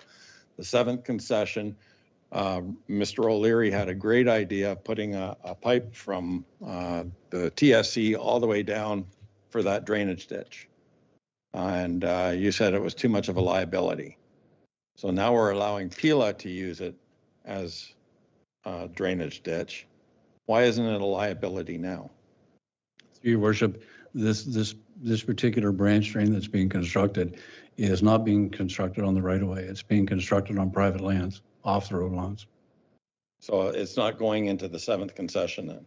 It's outletting into the municipal drain upstream of the culvert on the 7th, but it's not being constructed on township property. It's going into the 7th line. According to the map you just showed me, it's going into the 7th concession ditching system.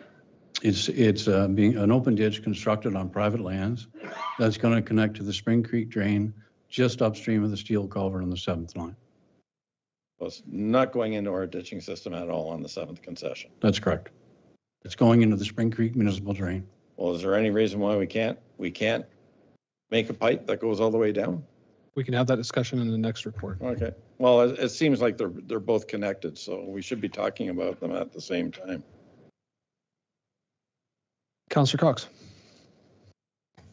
Yeah, through the chair to Mr. Pridham. I don't know if this overlaps to the other one, just a general question. Will dredging of the Spring Creek drainage drain be required for the stormwater management facility? Like, has it filled in over time if it was construction in 1984? Or are they going to re-dredge it to make it be in order to sustain the new stormwater management facility? Through your worship to Councillor Cox, that drain was just cleaned out a few years ago. It's in really good shape. Any further questions on this item? Councillor Meadows? Yeah, I don't know if I can really make a decision on this without hearing the other portion of the drainage system. I mean, we're putting the cart before the horse. This other one was before the Pila investment one. So the residents back there have a severe damage done to their properties. I've been dealing with this since the first term of council. I would like to defer this until we hear from after this report. Okay, thank you. I don't think it does make a difference, but I would, if you're satisfied, I would table the motion to deal with the second item, and then we'll come back and deal with this item. Thank you. I'd agree to that. Okay, so Madam Clerk, I do believe I need to move over to actually table. So move the table. I have Councillor Meadows to table the item, seconded by Councillor Cox. All right, so that's items tabled. So then we're going to deal with 13.2. So Mr. Pridham or Mr. Vanderveen or Mr. Douglas, whoever would like to speak to this item. So maybe Mr. Vanderveen, could you provide just a bit of background? And I know, Madam Clerk, I'm stealing your thunder here if you're okay. Mr. Vanderveen, maybe just provide a bit of an update as to the process where we are and where you see where we're going to go in the near future. Certainly. Thank you, Your Worship. This project did start in 2020. We had our first meeting that year during COVID time period. And at that time, Mr. Pila had indicated there might be some development happening on his property. In order for us to design a drainage system, we need to know what area is going to contribute to it. And so we did contact their consultants, but we never got any firm commitment on which way it's going to go. And eventually things were being delayed. And so we made a decision, we're going to move on and design it based on the area that was currently being contributed into the proposed drainage system. And we had actually done a design. We have drawings that were developed. We had the draft assessment schedules prepared, and we were ready to go. We actually called for an information meeting date. We had set a date of May 9th, 2025. And then shortly before that, I think it was May 1st, that the petition was received by from Pila Developments to divert some of the watershed south. So as a result, we're on hold until we find out what happens on the Pila petition, because we need to now potentially redesign. If the petition is not accepted, we'll go forward with assuming that the watershed is as it currently is naturally.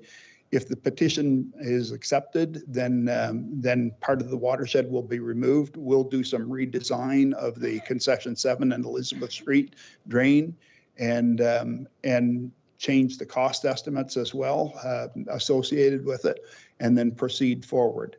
We put together a schedule for the next steps in the process.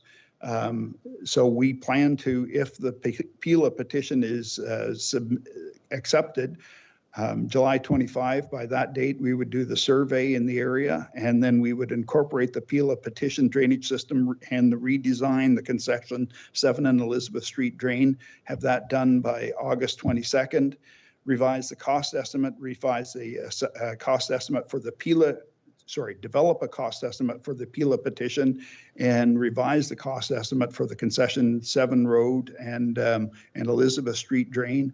Do the assessments, cost sharing, cost recovery, notify the regulatory agencies. I don't think there's going to be a major concern there, and have that done by September 12th. And then we plan to develop the draft report for the Pila petition and then have a final draft report for the concession 7 and Elizabeth Street by September 26th, and then have a public information meeting for both of these drains combined by that time period, then make some adjustments based on the feedback, have that done by October 10, and then finalize both reports and file them with the township by November 14.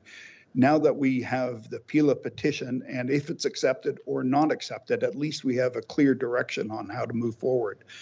So that's where we're at right now. We are prepared to move forward depending on the council's actions tonight. Thank you. I agree with the reports here that recommend two separate. I think the issue here is that we need to address the flooding concerns on the east side of Concession Road 7. And by doing that, you're eliminating the west side in a new drain. So I think there's an opportune time here to actually address the concerns both east and west of Concession 7. Now, I know this has been ongoing for some time, and I think there has been some frustration from council and members of council as to the time, and especially probably from residents as well. So I think this is something, I look at your timelines and think if we can hold true to these timelines, I think it gets the project to a design stage and ready for ready for construction and assessment.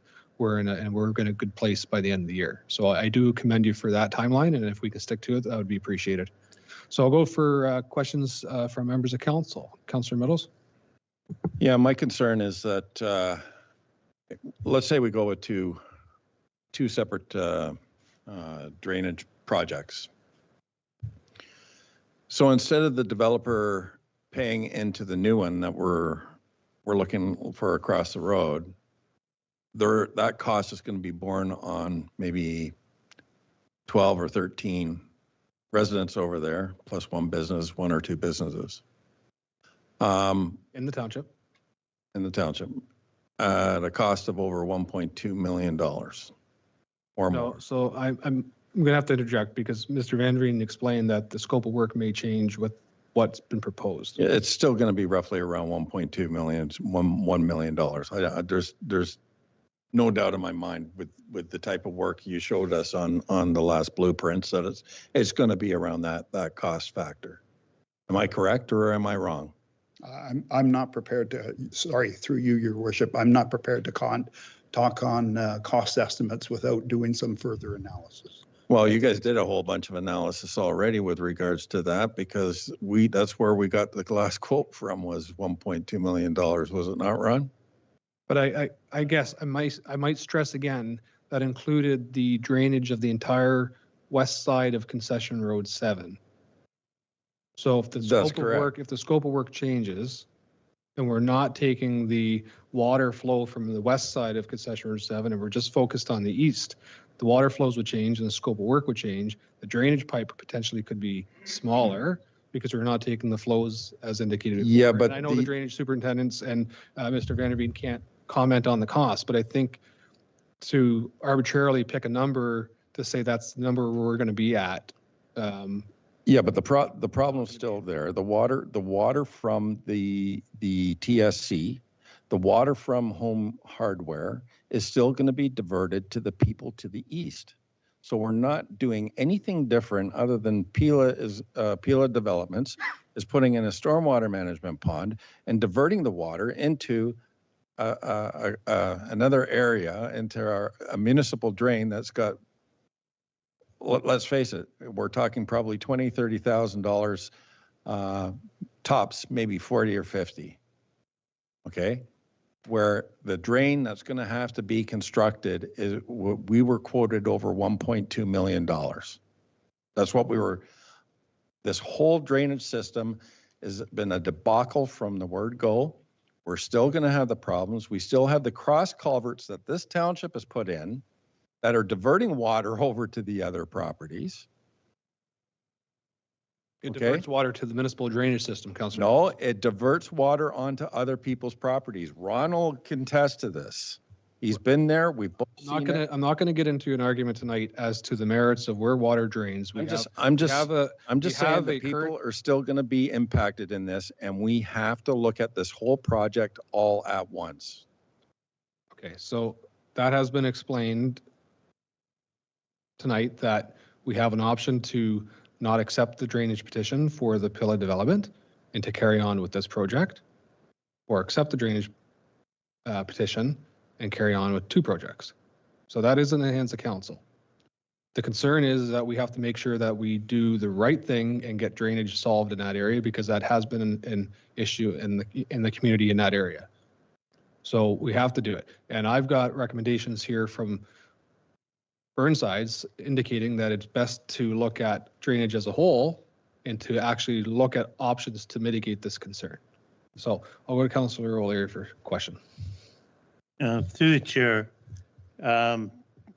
actually, my question would be how much further investigation and what kind of a time frame could you work up some sort of a evaluation as to what it would cost to do the existing or previous to the Pila development, the existing portion of this drain? So what I'm saying is, Bob says it was 2 point whatever million. 1.2. 1.2 million. So how long would it take you to determine whether it's 400,000 or 800,000 or whatever and get back to us? Because I think it's only fair to the residents. It's only fair to the residents that we make a judgment on their behalf that's beneficial to them, other than making a judgment that may be beneficial to one versus that's detrimental to 14 or 15 residents. So like, that's where I'm coming from anyways. And with regards to Mr. Pridham saying that we're going to put a ditch in a drainage ditch in the field. So basically you're telling us we're going to have a ditch beside a ditch. And how is it going to be constructed in a situation like a 100-year storm or even a storm of this afternoon? Because the ditches in front of my house were flooded to road level today. And if you're going to put a ditch beside a ditch, there's just one's going to go to the other, I think, anyway. So, but I just, how long is it going to take? And if we have to have a special meeting, we have to have a special meeting. So can I ask one question before you address those questions? We have a petition in front of us from Pilla. How long does council have to make a decision on that under the Drainage Act? I believe it's 60 days.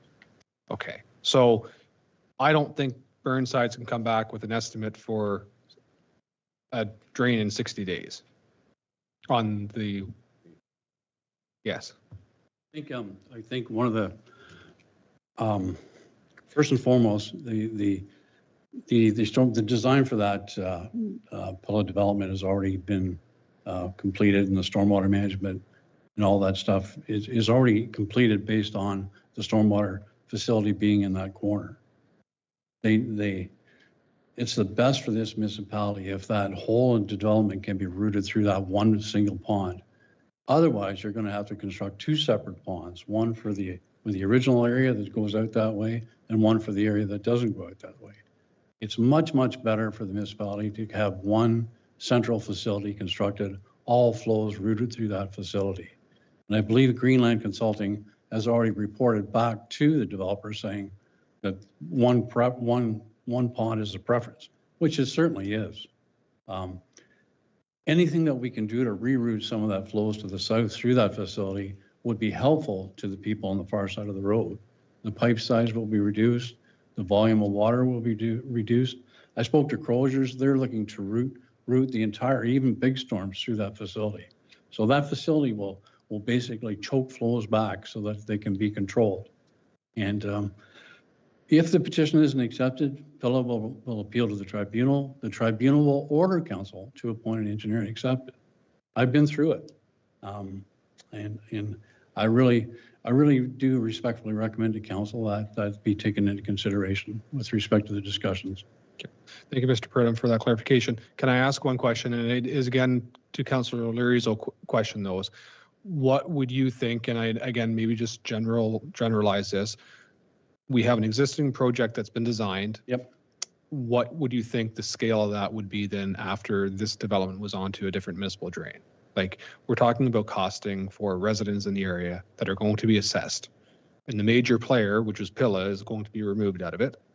So is that scope of work going to be like cut in half? Is that something that the costing would be cut in half? Is this something, again, a ballpark, if you have it, if you can provide something to that degree? Well, certainly, it'll certainly be reduced, and that'll be reflected.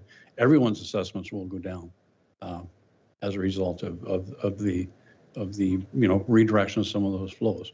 You can save on pipe cost. You can save on quite a few things.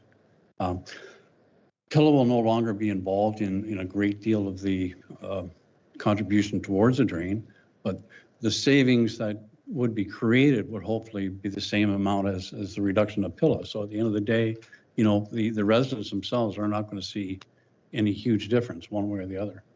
But this option here with the two systems is much better long-term solution. And it's going to need, the Pilla development is going to need at least two ponds. If we go the other route, we'll have one for the natural land and one to the north. And that's the last thing we want out there.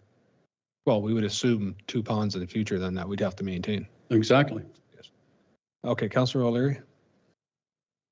Through the chair. Tom, the last time we had a meeting, we were told that the lumber yard couldn't be in this stormwater management pond. Now, did I misunderstand you? Now, is the lumber yard, Home Hardware, is the water shed from it going to this stormwater management pond? The watershed from Home Hardware is going to continue the way it is now out across the 7th. I broached the subject to Crozier, the consultant for Pilla. Would it be possible to route those flows through the pond? The answer I got back from Crozier's consultants is we are not interested in routing someone else's water through our pond.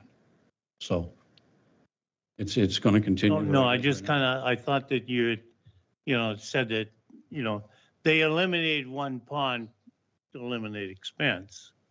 That's basically the story there. But I mean, if you could take the Home Hardware water off of that area, which is much higher elevation than the old TSC store, you would eliminate at least 80% of our water problem on the east side of the 7th.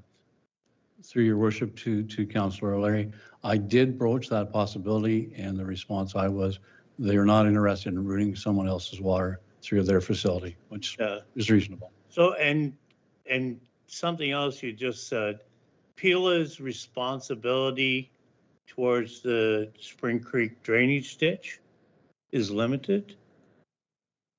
Should it not incorporate the entire 80 acres or whatever it is? Their contribution towards the Spring Creek drainage ditch?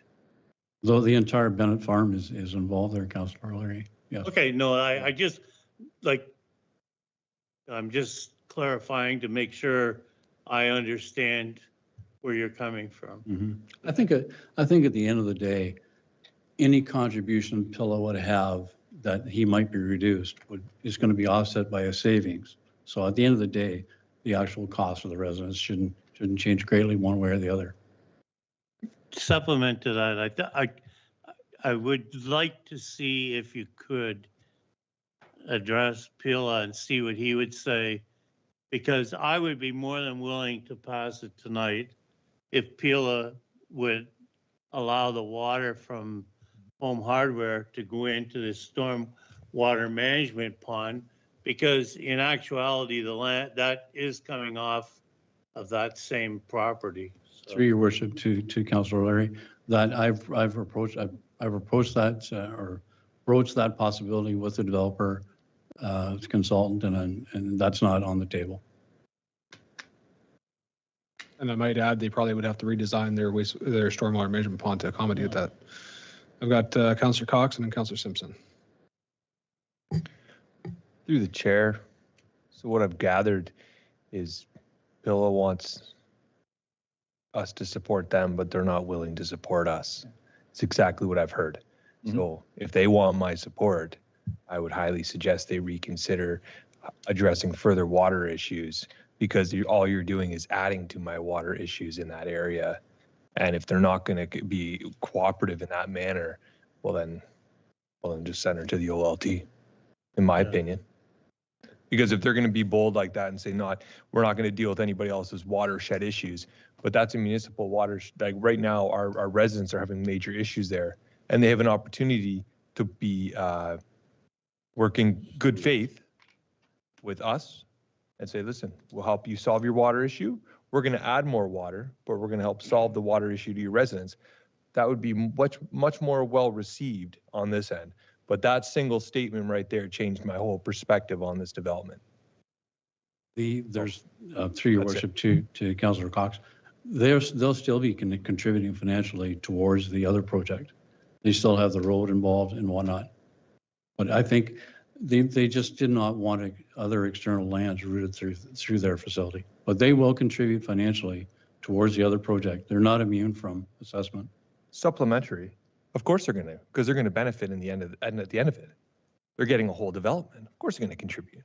But in order to get that development, you got to go through here. And we have a water issue there. And that statement that they made single-handedly just changed my whole perspective, because that's obvious they're not in any good faith. They're out for their own investments, and they're going to cause more water issues for me. Well, okay then. It's easy peasy. Send her to the OLT. I don't. Cox, Councillor Simpson. Through the chair. I think my concern here is, as I'm reading this, I see the Pilla petition, if accepted by council, would remove 90% of the Pilla land from the watershed of the CR7 section of the drain. That's a big benefit to them, is it not?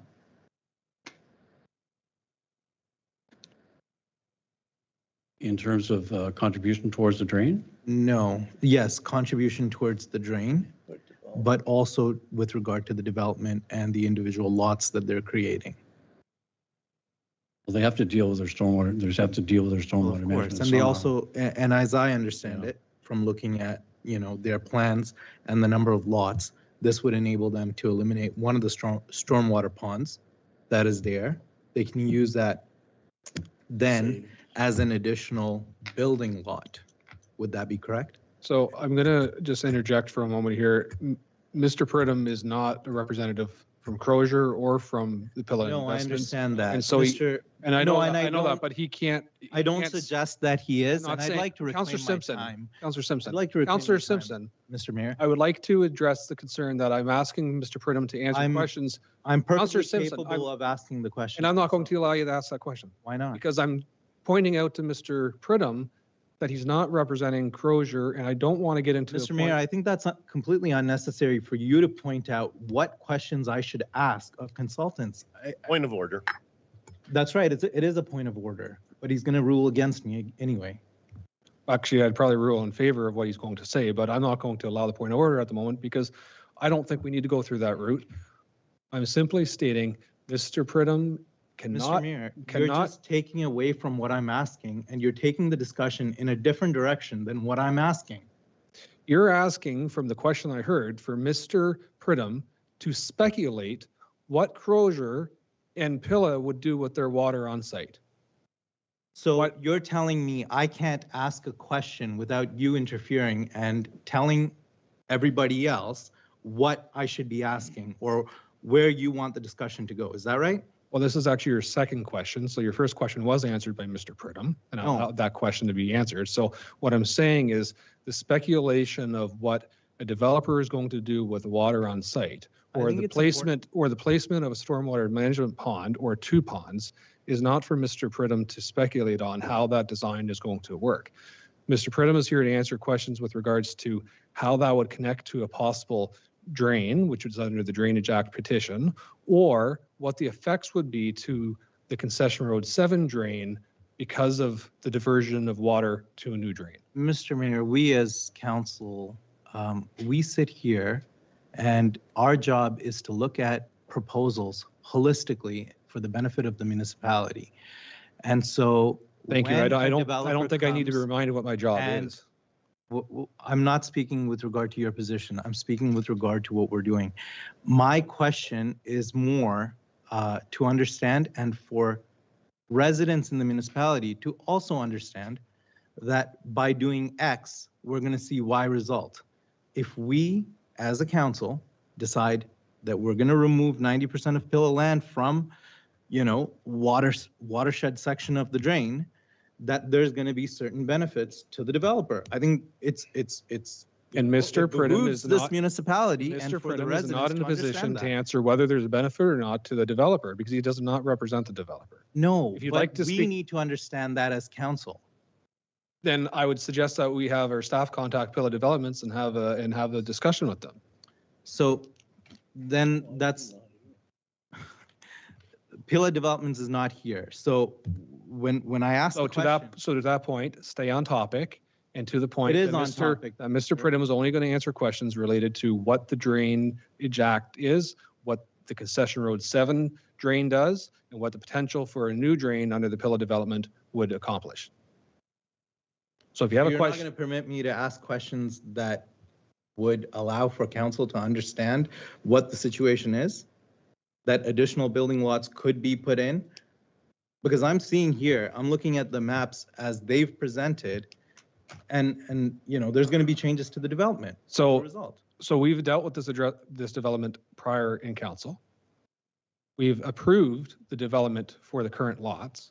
And if the developer wants to come back and ask for more lots, they would have a process to come back and ask for more lots. They're not here doing that. So if they would like a new lot because of a change in the stormwater management pond, they would have a process to do that. These are all things that everybody on this council understands. I think the problem is as we make this decision, we need to make sure, yes, they're getting a significant benefit. And when we as council ask for certain modifications that will permit for the issues in that area to be solved, I think the developer would also do well to listen to what council is saying, because this is how we can get this passed. We're not here to say, no, they can't do what they, what needs to happen. Our job is to make sure that, hey, we've got an issue there. We've got home hardware that is significantly on a higher plane than the rest of that area. And so there's water issues that are coming as a result of that, which goes through their lands, which abuts their lands. And if we can make an improvement based on that, I think we should do it. And, we should look at every avenue to fix that issue. That's what I'm trying to say. And I think when you're testifying and, I don't know why you're doing that, because you seem to do that every time somebody speaks, myself or. He's doing that because you speak over him all the time and disrespect Point of him. order. Point of order. What's the difference? Point of order. I can't speak over you, but you can speak over him. Point of It was order. my time. Point of order. Your worship, are you going to do something about this or no? Thank you, Councillor Meadows. What's your point of order? My point of order is the fact that Mr. Anoop Simpson has the floor and you have Julius Laux who is speaking over him out of turn. Now we have process and procedures in place that allow Mr. Simpson to make his point to you, the mayor or chair, and Mr. Julius Laux did not have or go through the chair or any recognition to be on the floor to talk to Mr. Anoop Simpson. You ought to know that. You're the chair. Thank you, Councillor Meadows. 4 times this evening, you have spoken without the permission of the chair. So if you want to throw stones, throw stones. I'm not going to rule on that point of order because, to be fair, I was correcting the position of Mr. Simpson through to Mr. Pridham and got shouted at from Councillor Simpson. So apparently that's okay for that to happen. So again, you're speaking without the permission of the chair. So Thank you for those comments. We can speak to this, Councillor Simpson. If you have questions to this, I've explained my rationale for these questions. If you have further questions with regards to this drainage system on the west side of, the east side of concession 7, or for potential for Pilla coming into the Spring Creek drain, I will take those questions. But I will advise again that Mr. Pridham is not a representative of Pilla, and he will not answer questions as a representative of Pilla. Okay, may I? You may continue. Thank you, through the chair. Mr. Pridham, I hope you understand that I don't assume that you work for Pilla or that you're here as their representative. And my questions are more with regard to your professional advice that you can give to council so that council understands that. And I hope that there is no miscommunication there. With regard to the wording in the report that we've received, perhaps you can shed some light on what that means. The Pilla petition, if accepted by council, would remove at least 90% of the Pilla land, highlighted in red in figure 1, from the watershed of the CR7 section of the drain. Should this occur, it would have a significant impact on the technical design of this section of the drain and the distribution of the cost. Could you please explain that? Mr. Van Veen? Through you, Your Worship. Yeah, this is more for me than okay, sorry. Yeah. So if you're looking at that figure 1, the Pilla petition would take most of the land west of the Moulton properties, the Home Hardware, and direct it south. Taking that land out of the watershed of the Concession 7 drain would impact the design of the drain. I would like to point out, though, that it does not eliminate Pilla because they still would have the area immediately south of the Home Hardware that they would be assessed for. Plus, and this is where it's dangerous to use numbers, but I also see this change in design and additional engineering as a responsibility or something that was caused by Pilla, not by Home Hardware, not by the former PV Mart property or any of the other property owners. And I would, again, don't hold me to this, but I would see them being charged some additional engineering costs in addition. So the Concession 7 drain would be decreased in size. The cost of the project would be reduced. Pilla would get assessed for that 10% share. Pilla would get some special assessment because of the increased cost that was caused to the project by coming in late. And so that's how I would see it play out. Do I see it being a benefit? No, because Pilla would still be paying for their own whole branch drain. They would be paying 100%. No, again, 100%, probably close to, if not 100% of the cost of that branch drain. Again, it's dangerous to throw around numbers when you haven't done the proper analysis. And so that's why I apologize. I'm being cautious. No, and I respect that. Thank you. So Pilla then would be getting a 90% reduction in potential costs that they could have incurred had we not approved, or if we choose not to approve, correct? No, I wouldn't say it that way, through you, Your Worship. I would say they are getting a 90% reduction in the area that's going to Concession 7. They still have the 10%. They still have a special assessment. Plus, they have 100% of the cost with qualifications, 100% of the cost of the branch drain that will go to the south. So in total, their municipal drain costs are going to be higher this way than if it was all included in the Concession 7. But the municipal drain would be higher. Is that because they are now eliminating one stormwater pond? I see, and I don't want to get into the stormwater management ponds because that's really outside the scope of this drainage project. I apologize, through your worship. Thank you. Okay, I have Councillor Borzos first, and then I'll go back to Councillor Cox. Through the chair, thank you very much. I'm just trying to process all this information. It's a whole bunch of everything. I'm not a civil engineer, but I'm just looking at this drawing here, and if it's to scale, or the picture is to scale, and the stormwater management pond is to scale on this, where the dotted lines were for the drainage branch, it looks like a significant size. So maybe I'm naive, but I think, and with respect to the fact that you already approached the developer's consulting engineer, perhaps we should kind of put together a party with a white flag between Burnside and the township staff, and then just sit down and see if we can get some sort of a communication going here and table what benefits them and what benefits us, and see if we can come to a solution between that. Because to me, it seems very logical that the home hardware water is diverted through that pond, and then from there it branches. I mean, it's just perfect. That's how it is. And for them to say categorically and state that, oh no, we are not going to allow this, then I have to agree with my colleague, Councillor Cox, to say that why should we support it? Why should we even consider it under these circumstances when somebody is so arrogant and telling us flat out that we are not going to work with you, we just want what we want, and then we don't care about you. And that's not right. That's not right. And I'm not saying we should stick it back at them, but I'm saying we should go and start perhaps some kind of a discussion within the 30 days. I don't know. Is this realistic, or is it?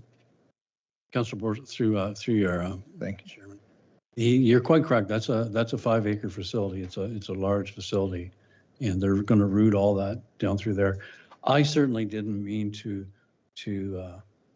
point out them as being arrogant or anything like that. They simply expressed to me that they did not wish to have exterior water routed through their pond. And it was not by arrogance or anything like that. So that's just the response I got. And just, if I may also add. Go ahead, please. The other consideration in this is we solve all outlet problems for lands that require drainage. And primarily this municipal drains are used in agricultural areas. We don't tell farmers how to sort out between each other, how their drainage systems, and see, normally we wouldn't actually even try to get involved in something like this between property owners. That would be for them to sort out. And once they've sorted it out, then you can tell us and we'll develop the outlet for whatever's happening. So Tom took an extra step in order to try to make this work better. Okay. Quickly, and thank you, and I really truly appreciate that, and it's something that is a great job on your part. However, exactly what you just pointed out, where farmers are not talking about this among themselves. This is not farmers. These are not farmers. This is a whole different ball of wax, where one end of the discussion is the municipality, because we are the ones who are dealing with the water problem for our residents. And so that's why it's not an average or a regular kind of discussion. And this is exactly why I'm suggesting that we should have some additional conversation with the consulting engineer from the developer and or the developer themselves, amongst them and the staff, to see if we can come to some type of a terms, whatever it takes. If it's financial contribution from the township, if it pleases them to put some deal together, so be it. Which is still going to be cheaper than they're doing their stuff and we are trying to solve our problem, because then we are running out of options here. So I know it's not regular, but that's exactly why we should try it, I think. And it would still fit in the time frame that we are required to respond within. Thank you. Okay, thank you. I've got one question, and then I'm going to go to Deputy Mayor Locks for comment. Yeah, I changed my mind. The petition was filed on May 1st. Does the 60 days start at council consideration, or does it start at the petition date of submission? Your Worship, the date starts when the clerk acknowledges receipt of the petition. So I think that was done, if I'm not mistaken, May 1st as well. So it's the 60 days would come from May 1st. Thank you. All right. Deputy Mayor Laux. Thank you, through the chair. I will apologize to the public for my outburst, but I'm sick and tired of this council disrespecting this council table. There's rules that have to happen here, and it seems to happen too often. I disrespected those rules too, but to make a point. Now, we went through a process to hire a CAO that has expertise in engineering and water systems and all kinds of stuff like that. So I would love to hear what our CAO, Chris Kalamutu, would say about these discussions here. Thank you. Mr. Kalamutu. Through you, Mr. Mayor, just wanted to point out just a piece of clarification as noted in the presentation with regard to the stormwater management facility indicated on those drawings noted on the agenda. That is the same as an attachment to attachment number 2, I should say, from the Ontario Land Tribunal with respect to the Hill Investment Incorporated. So it is, as it stands, through the OLT, the only stormwater pond for that particularly approved site plan. So just wanted to point that out for clarification. What I can say as an engineer, as the deputy mayor noted, that there is a lot of technical aspects that go into such things with regard to stormwater control, whether it be through municipal drains or whether it be on site at a site plan.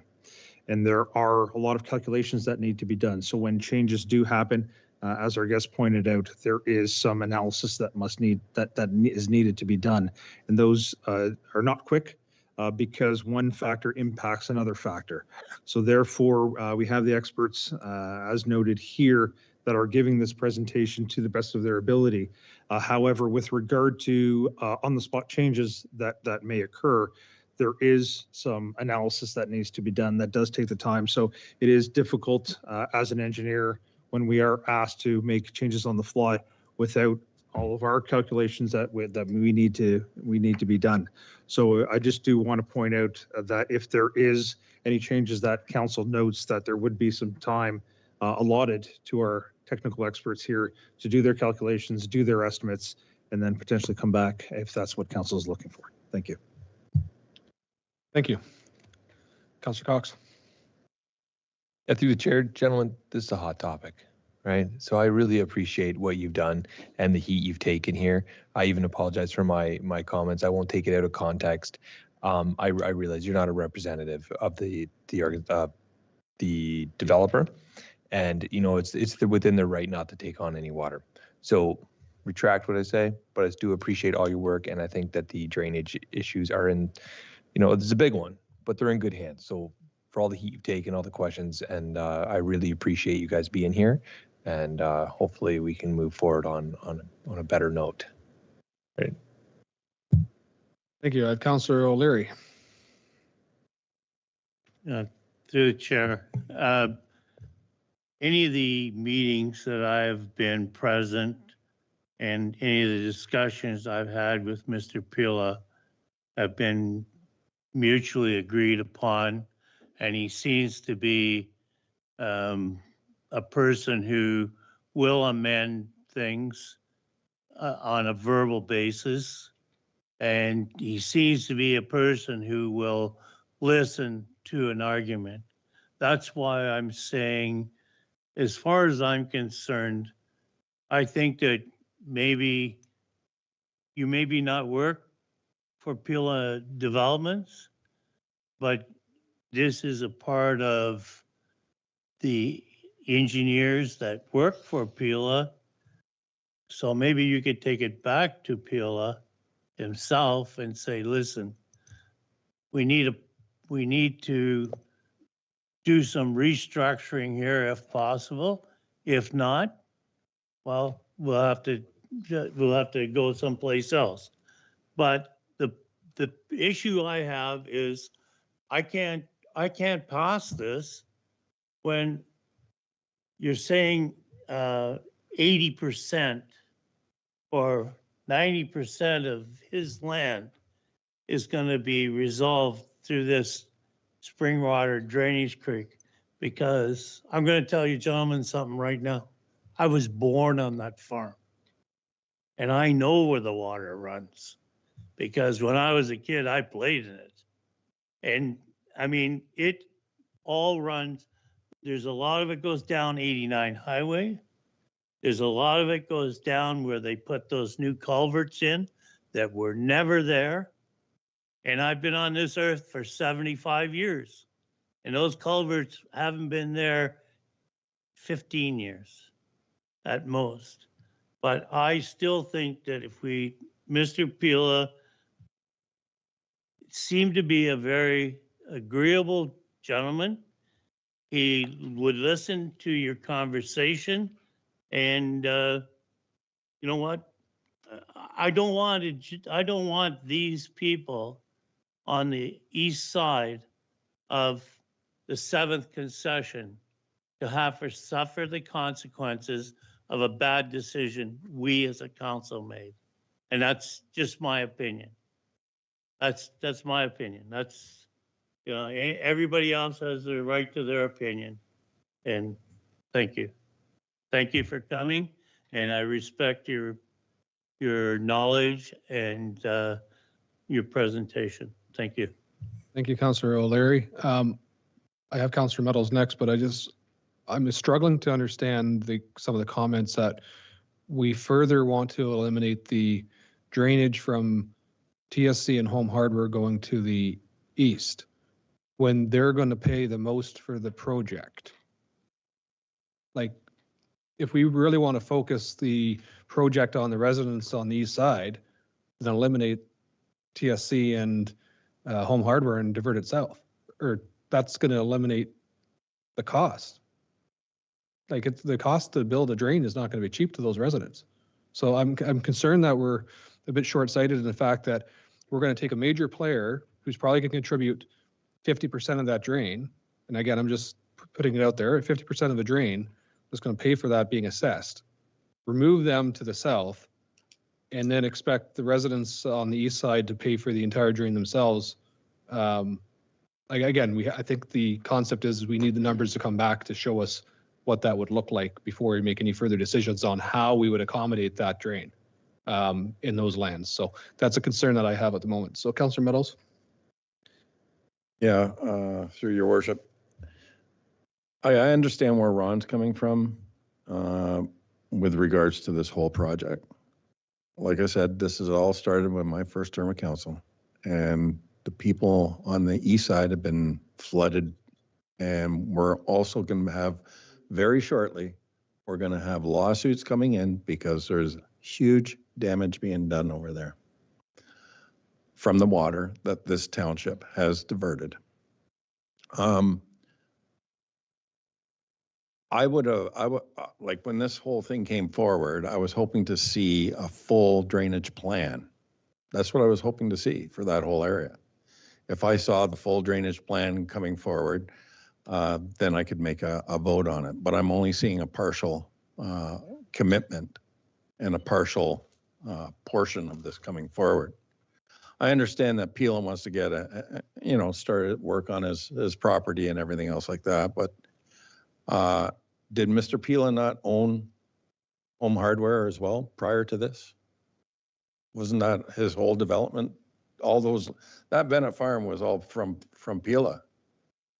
He bought the property and he sold off the portion to Home Hardware. So, I mean, like, to me, it's all one company that's benefited from this. You know, and I don't know Mr. Pila very well, not like you, Ron. And I'm sure he's a great guy to deal with. I mean, if we don't ask these questions, then how do we know? I mean, at least ask him or have a meeting with him. And I don't think we're asking too much as a council. And like I said, if we have to do a special meeting, then let's go for it. So. Okay, thank you. We are at a point where I'm prepared to call a question on the 13.2 report. So is there any further comments with regards to 13.2 on the Concession Road 7 as an information report?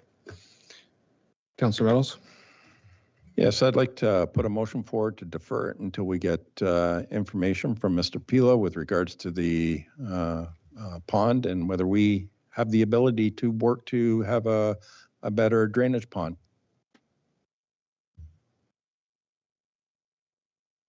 You're moving that? Yep. Do I have a seconder for that motion? I have Councillor O'Leary and Madam Clerk, I'm looking to you as for some direction as to that language. Thank you, Your Worship. Through to Council. Just for clarification, we're moving to defer or refer the Concession Road 7 and Elizabeth Street Drainage Project report at this time? Yes, and I do realize I don't have a main motion on the floor, but I would do that first if the motion wants to go be deferred, but that's the intention. Okay.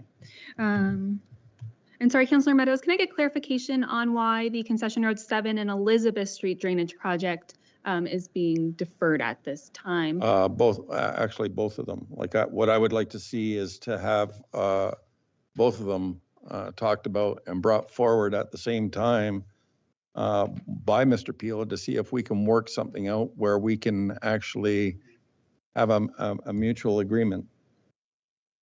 Thank you, Councillor. That's 13.1, I think, or 13. 13.2. If 13.2 and 14. If I may, Your Worship, through to Councillor Meadows, just for clarification, the Concession Road 7 Elizabeth Street Drainage Project is being received as information. There is no direction that Council needs to provide this evening on that, as it's already been approved by Council. Should you move any deferral or change on that, that would be subject to appeal at this time. So again, this report that we're considering at this time on the floor is just for information. And if it was to be deferred and brought back again, it would be brought back again just for information. Well, it's just the 13.2 that we really need to.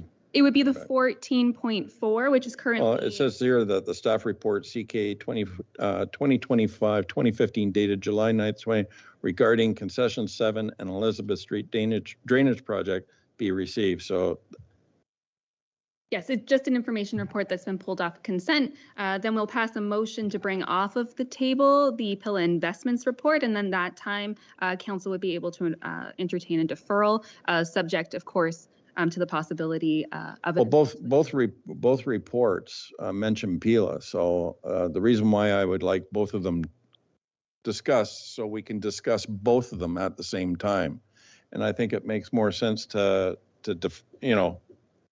talk about both of them together than what it is just to have the Pila. So I'm sorry, that's just my take on the situation. That's why I wanted both of them to come together and table one and bring this one forward as well. So we can discuss both of them because they're both together. Okay, I appreciate that. So we're going to actually look at this. There's separate questions. We're going to keep them as separate questions. So first of all, I'm going to go back and just do this by the book. So there is a recommendation on the agenda that the staff report be received. Do I have a mover for that recommendation? I've Cox and Locks. Okay, and then you're still looking for a deferral, Councillor Meadows? Refer it back to a special meeting so we can discuss both items with the developer and maybe set up a meeting with the developer, Mr. Pila, and his team so that we can get things moving for him. So you're looking to refer for consideration at a future meeting, is what I gathered. I would like it fairly soon. I don't want it to leave it too late. Well, thank you, but I'm the only one that's going to call that meeting, so we can't provide direction to that. So well, actually, council can make a decision on the meeting, Your Worship. if you'd like to sign a petition, by all means, go ahead, but I'm not making a determination tonight as to when a special meeting is going to be called for this subject matter. So if you'd like to defer this to a special meeting, then I think that's the recommendation that you'd want to put on the floor. That's a motion I'll put on the floor then. And is there a seconder for that recommendation? Councillor O'Leary. So Meadows and O'Leary for a referral? Referral, yeah. Referral back to council for a special meeting. Yes.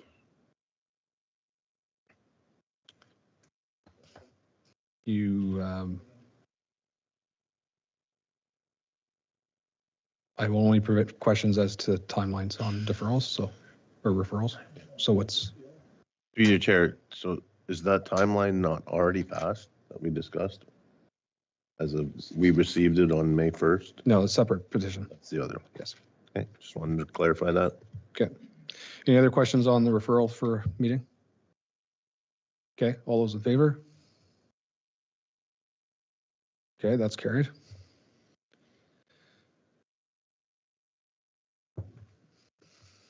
All right. So we're back to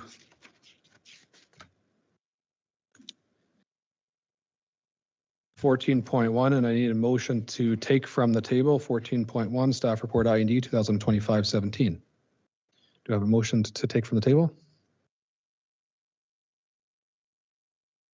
Sorry, thank you, 14.2. Do I have a, sorry, hold on here, 14.3. Thank you, thank you. So we're taking from, do I have a motion to take from the table 14.3 staff report CLK 2025-014? Yeah, I'll take it. Councillor Meadows? I'll take it from the table. Seconder for that, Councillor Cox. And then I would like to. All those in favor? Yeah. It's the questions to take from the table. All those in favor? Just taking it from the table, Ron. Just taking it from the table. We tabled it. Now we got to take it off the table. Table it again. All those in favor? That's carried. Then All right, so the recommendation is that staff report CLK 2025-014 dated July 9, 2025 regarding Pilla Investments Incorporated drainage petition be received, and that the petition for drainage signed by Pilla Investments Incorporated submitted under the authority of Section 4(1) of the Drainage Act be accepted, and that RJ Burnsides and Associates Limited be appointed under Section 8(1) of the Drainage Act to prepare a report in response to this petition. Mover, please. I'd like to table the motion if I could. Put a motion on the table. Table? Well, I'd like to put a motion forward to refer that back to council. So I need a main for a motion. later date. I need a main motion first. So I have Councillor Cox for the main motion. For mover, seconder. Yes. Do we have a seconder for the main motion? Thank you, Deputy Mayor Laux. Councillor Meadows, you would like to refer this back for a special meeting? Refer this back to a special meeting at a later date. You're moving with the that? developer. You're moving that? Yes, I will. So Madam Clerk, let's just add that we'd like a special meeting with the petitioner, please. So that is moved by Councillor Meadows. Seconder, please. Councillor Simpson. Any questions on to the referral? Deputy Mayor Laux. Once again, on the timeline, does that affect anything here? It is May 1st that it was submitted, and we had 60 days to reply, or I believe 60 days to respond to that petition. It's now passed. So I understand that the Drainage Act stipulates a timeline, and if we don't meet our timeline to make a decision, it's appealable to the OLT if so chooses petitioner. We're at risk of going to OLT. Correct. Already. Correct. And what happens at OLT? Your Worship, it's not the OLT, it is the Agriculture, Food and Rural Affairs Appeal Tribunal. Thank you. Appreciate the clarification. Thank you. I should know that. I read the book. So we are potentially, we have to follow the Drainage Act under this, and any stipulations that are not followed in the Drainage Act are appealable to the tribunal. Councillor Borzos. Through the chair. But if we act quick enough and then put a meeting together with the petitioner before he applies to the tribunal, then we have a pretty decent chance of at least having a discussion. And then if he so chooses to apply, so be it, but at least we tried what we could. Is that correct? Proper understanding of it. Correct. We could contact petitioner and try to have a meeting, but it is, again, under the legislation that it would be permitted if he so chooses. It is risky, I understand, yes. Okay. Any other clarification, gentlemen?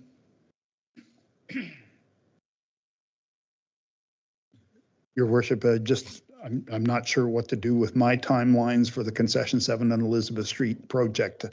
I have no idea what I'm doing now with this project. Okay, staff will be in contact with you. Thank you. Okay, I'll call the question on this. So the further referral back to a special council meeting, all in favor? And that is carried. All right, gentlemen, thank you very much for the time. Appreciate it. And we will be in contact as to timelines. And if we do have a meeting with the developer, we may actually invite you as well, because we might need some expertise as our township drainage engineers.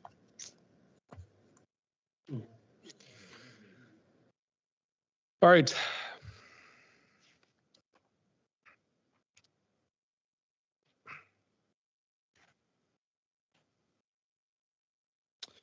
So we're moving on to 14.4, which is staff report CLK 2025-013, council chamber audio and video broadcast improvements and EOC relocation. And I'll turn it over to the clerk, and then you can introduce your staff, please. Thank you, Your Worship. I'm going to defer this over to Mr. Hutt, the Township IT Technician, to provide an overview of the report today. Thank you, Your Worship, through you to Council. Tonight, staff are recommending that RICO Canada be awarded the contracts for Capital Project C 2025-01, Council Chamber Audio and Video Broadcasting Improvements, and Capital Project F 2025-05, EOC Relocation. These projects will greatly improve the audio and visual technology capabilities in both rooms, as they have been approved in the 2025 capital budget deliberations. They will remove accessibility barriers and enhance online viewing for council meetings. And I'm happy to answer any questions you might have. Great, thank you very much. And as noted, it is a capital project that was approved by council in our budget deliberations. Are there any questions through to Mr. Hutt? And I've got Councillor Meadows. Yeah, thank you, Marty. Mr. Hutt, with regards to this, do you foresee any problems? This is the third time I've been sitting here where we're doing enhancements on audio and video and that. So I'm kind of concerned that we keep putting all this money out and we're still having the same problem. So I just want your professional opinion on this, whether it's been vetted properly, whether we need to spend more money or whether we're going to get it right this time, because each time the dollar value keeps going up and up and up. So. Mr. Hutt? Sure, thank you. Through your worship to Councillor Meadows. So I understand your concerns and some projects in the past. What I can say regarding this project is that we aren't eliminating any of the investments that have been put into this room in recent projects. So items are being reutilized. So the improvements that we're recommending, that staff are recommending, bring new enhancements and also address some of the aging equipment that we have. Computer equipment does age rather quickly. 5 years is likely your maximum lifespan of certain types of technology, including the technology that runs these online meetings. So we have that to consider, as well as these investments are also providing new functionality for our EOC and repurposing in a way the public room into more of a true multi-purpose room capable of providing AV services that are not available at this time.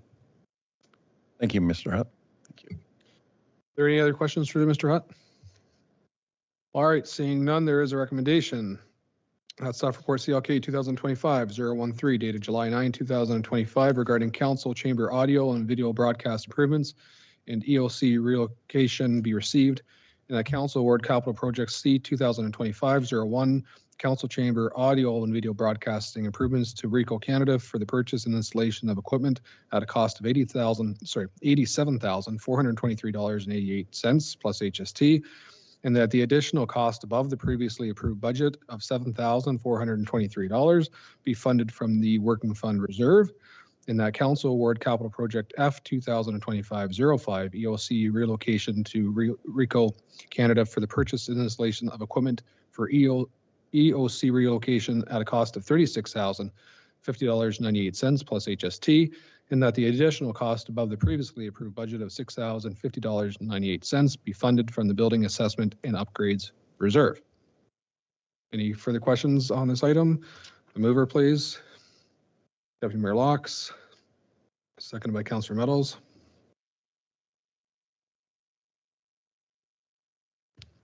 All those in favor? And that is carried. Thank you, Marty. Appreciate it. Thank you very much. All right, so we're on to 14.5, which is staff report CLK 2025-16 and reconciliation action plan committee recommendation for township event in honor of the National Day of Truth and Reconciliation. And I'll pass this over to the clerk for comment. Thank you, Your Worship. Through you to Council. The Reconciliation Action Plan Committee met in June to discuss future action items for the township to take to further our path along reconciliation. One of the recommendations was for us to hold an event on the National Day of Truth and Reconciliation. The event will be held here at the municipal grounds. It'll be comprised of an opening ceremonies as well as a walk around the track. Staff are recommending that we allocate, or council approve the allocation of $1,000 for this event for 2025. Thank you. Are there any questions to the clerk? Councillor Meadows? Are we going to have any native representation here at all, or? Madam Clerk? Thank you, Your Worship. Through to Councillor Meadows. So part of this initiative, the Reconciliation Action Plan Committee will be contacting local First Nations communities within the area to see if they would like to participate in this event. Part of the $1,000 that is being allocated for this event would be used for honorariums for anyone that may attend to speak, sing, perform, whatever they would like to have with their involvement with this event. Any further questions? Seeing none, there is a recommendation that staff report CLK 2025-016 dated July 9, 2025 regarding Reconciliation Action Plan Committee recommendation for township event in honor of the National Day of Truth and Reconciliation be received, and that council approve an annual National Day of Truth and Reconciliation event to be held at the municipal grounds, and that council approve the allocation of $1,000 for the 2025 event to be funded from the Working Fund Reserve. A mover, please. Councillor Simpson, seconded by Councillor Cox. All those in favor? And that is carried. And now we're back to staff report 13.4, which was pulled from, I believe, Councillor Cox, and that is with regards to the grant update. Councillor Cox? I'll make this quick. Through the chair, I just wanted to confirm that the CSRIF funding that was not successful, the park equipment in there, what did that have to do with the Glencairn Park? Through to Mr. Womitz or Mr. Kalamutu? That was the grant. John, your mic, please, if you don't mind. Yeah, that was the grant that we're unsuccessful, and the portion is what we're funding for the red clay. Is out of the portion of it that's not. And the other portion was upgrades to Glencairn Park, the three parks, right? Glencairn, yeah, Haley, and which was the other one, Russ Housen? Were those the three? I believe as part and parcel of those upgrades as well to those three playgrounds. Yeah. And so they're doing surveys right now on the equipment that the residents want. And then that will be put into the 26 budget, and the reserves that we aren't spent now will be transferred into next year's funds. Potentially. CO. Thank you, Mr. Mayor. Through you to the rest of council and anybody that is in the audience and online. Just wanted everybody to know that we did have a postmortem with respect to this particular application, and why we were unsuccessful with this, and any of the future applications moving forward. We will be speaking with the representatives before we put in the application to provide a better chance of us getting any of these particular funds in the future. So just wanted to note that for council and for the public that we are trying our best to improve our applications that are unsuccessful so that we can be successful in the future. Thank you. Councillor Cox, any follow-up?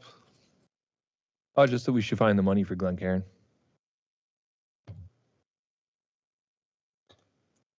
All right, appreciate the comment. Councillor Borzos. Thank you. Through the chair, just a quick question since Councillor Cox pulled this particular report. The last item, the Everett wastewater system upgrade, I'm slightly confused. The recent application, that is, says that the project cost is about $46 million. Township funding is $3.5 million. The grant funding would be $30 million. Where is the other $10 million? Mr. Kalamutu or Mr. Beaumont? Somebody. Through you, Mr. Mayor, this is one of the projects that we're working on with the developers to go. So that would be under the developer's costs. And this, supplementary to that too, Mr. Kalamutu, this is only for the Farside subdivision or, well, the Farside project. It has nothing to do with the New Horizon. It does have to. It does. Yes. So it's encompassing Yeah. the entire Correct. Everett situation. Okay. Thank you. Any further questions on this report? Councillor Simpson? Through the chair, and perhaps the CAO can shed some light on this. I think there was a application in the past for electric chargers that council had spoken about, and I don't know what happened with that. I think with the changeover in staff, is that something that's fallen by the wayside? Is that something that's still in progress, or? Mr. CO? Through you, Mr. Mayor, with my limited history here, I'd have to defer to staff who might have been here. If not, we'll have to get back to the councillor on that particular one once we get some history behind it. Thank you. I'd appreciate an update if possible. Thank you. All right, thank you. Are there any other questions with the report? Seeing none, I don't really have the motion in front of me. It's just to receive this information. Do a mover for that? Councillor Cox, seconded by Councillor Simpson. All those in favor? And that is carried. All right, so that completes staff reports. So we're on to item 15, which is correspondence, and there is no correspondence this evening. 16, no bylaws. 17, we're at notices of motion. Are there any notices of motion this evening? Seeing none, we're at new business at 18, which there is none. And then that takes us to 19, which is confirmation bylaw. Councillor Meadows?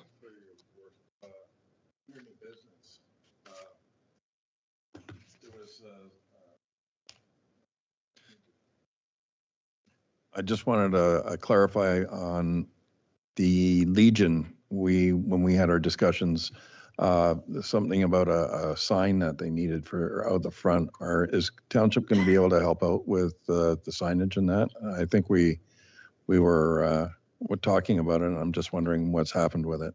Sure. I don't believe there's actually been a request from the Legion itself to actually put together a proposal for a sign at the Legion grounds. And I would recommend that they contact the treasurer to look at the potential for a grants and donation once we get that process rolled out. Okay, thank you.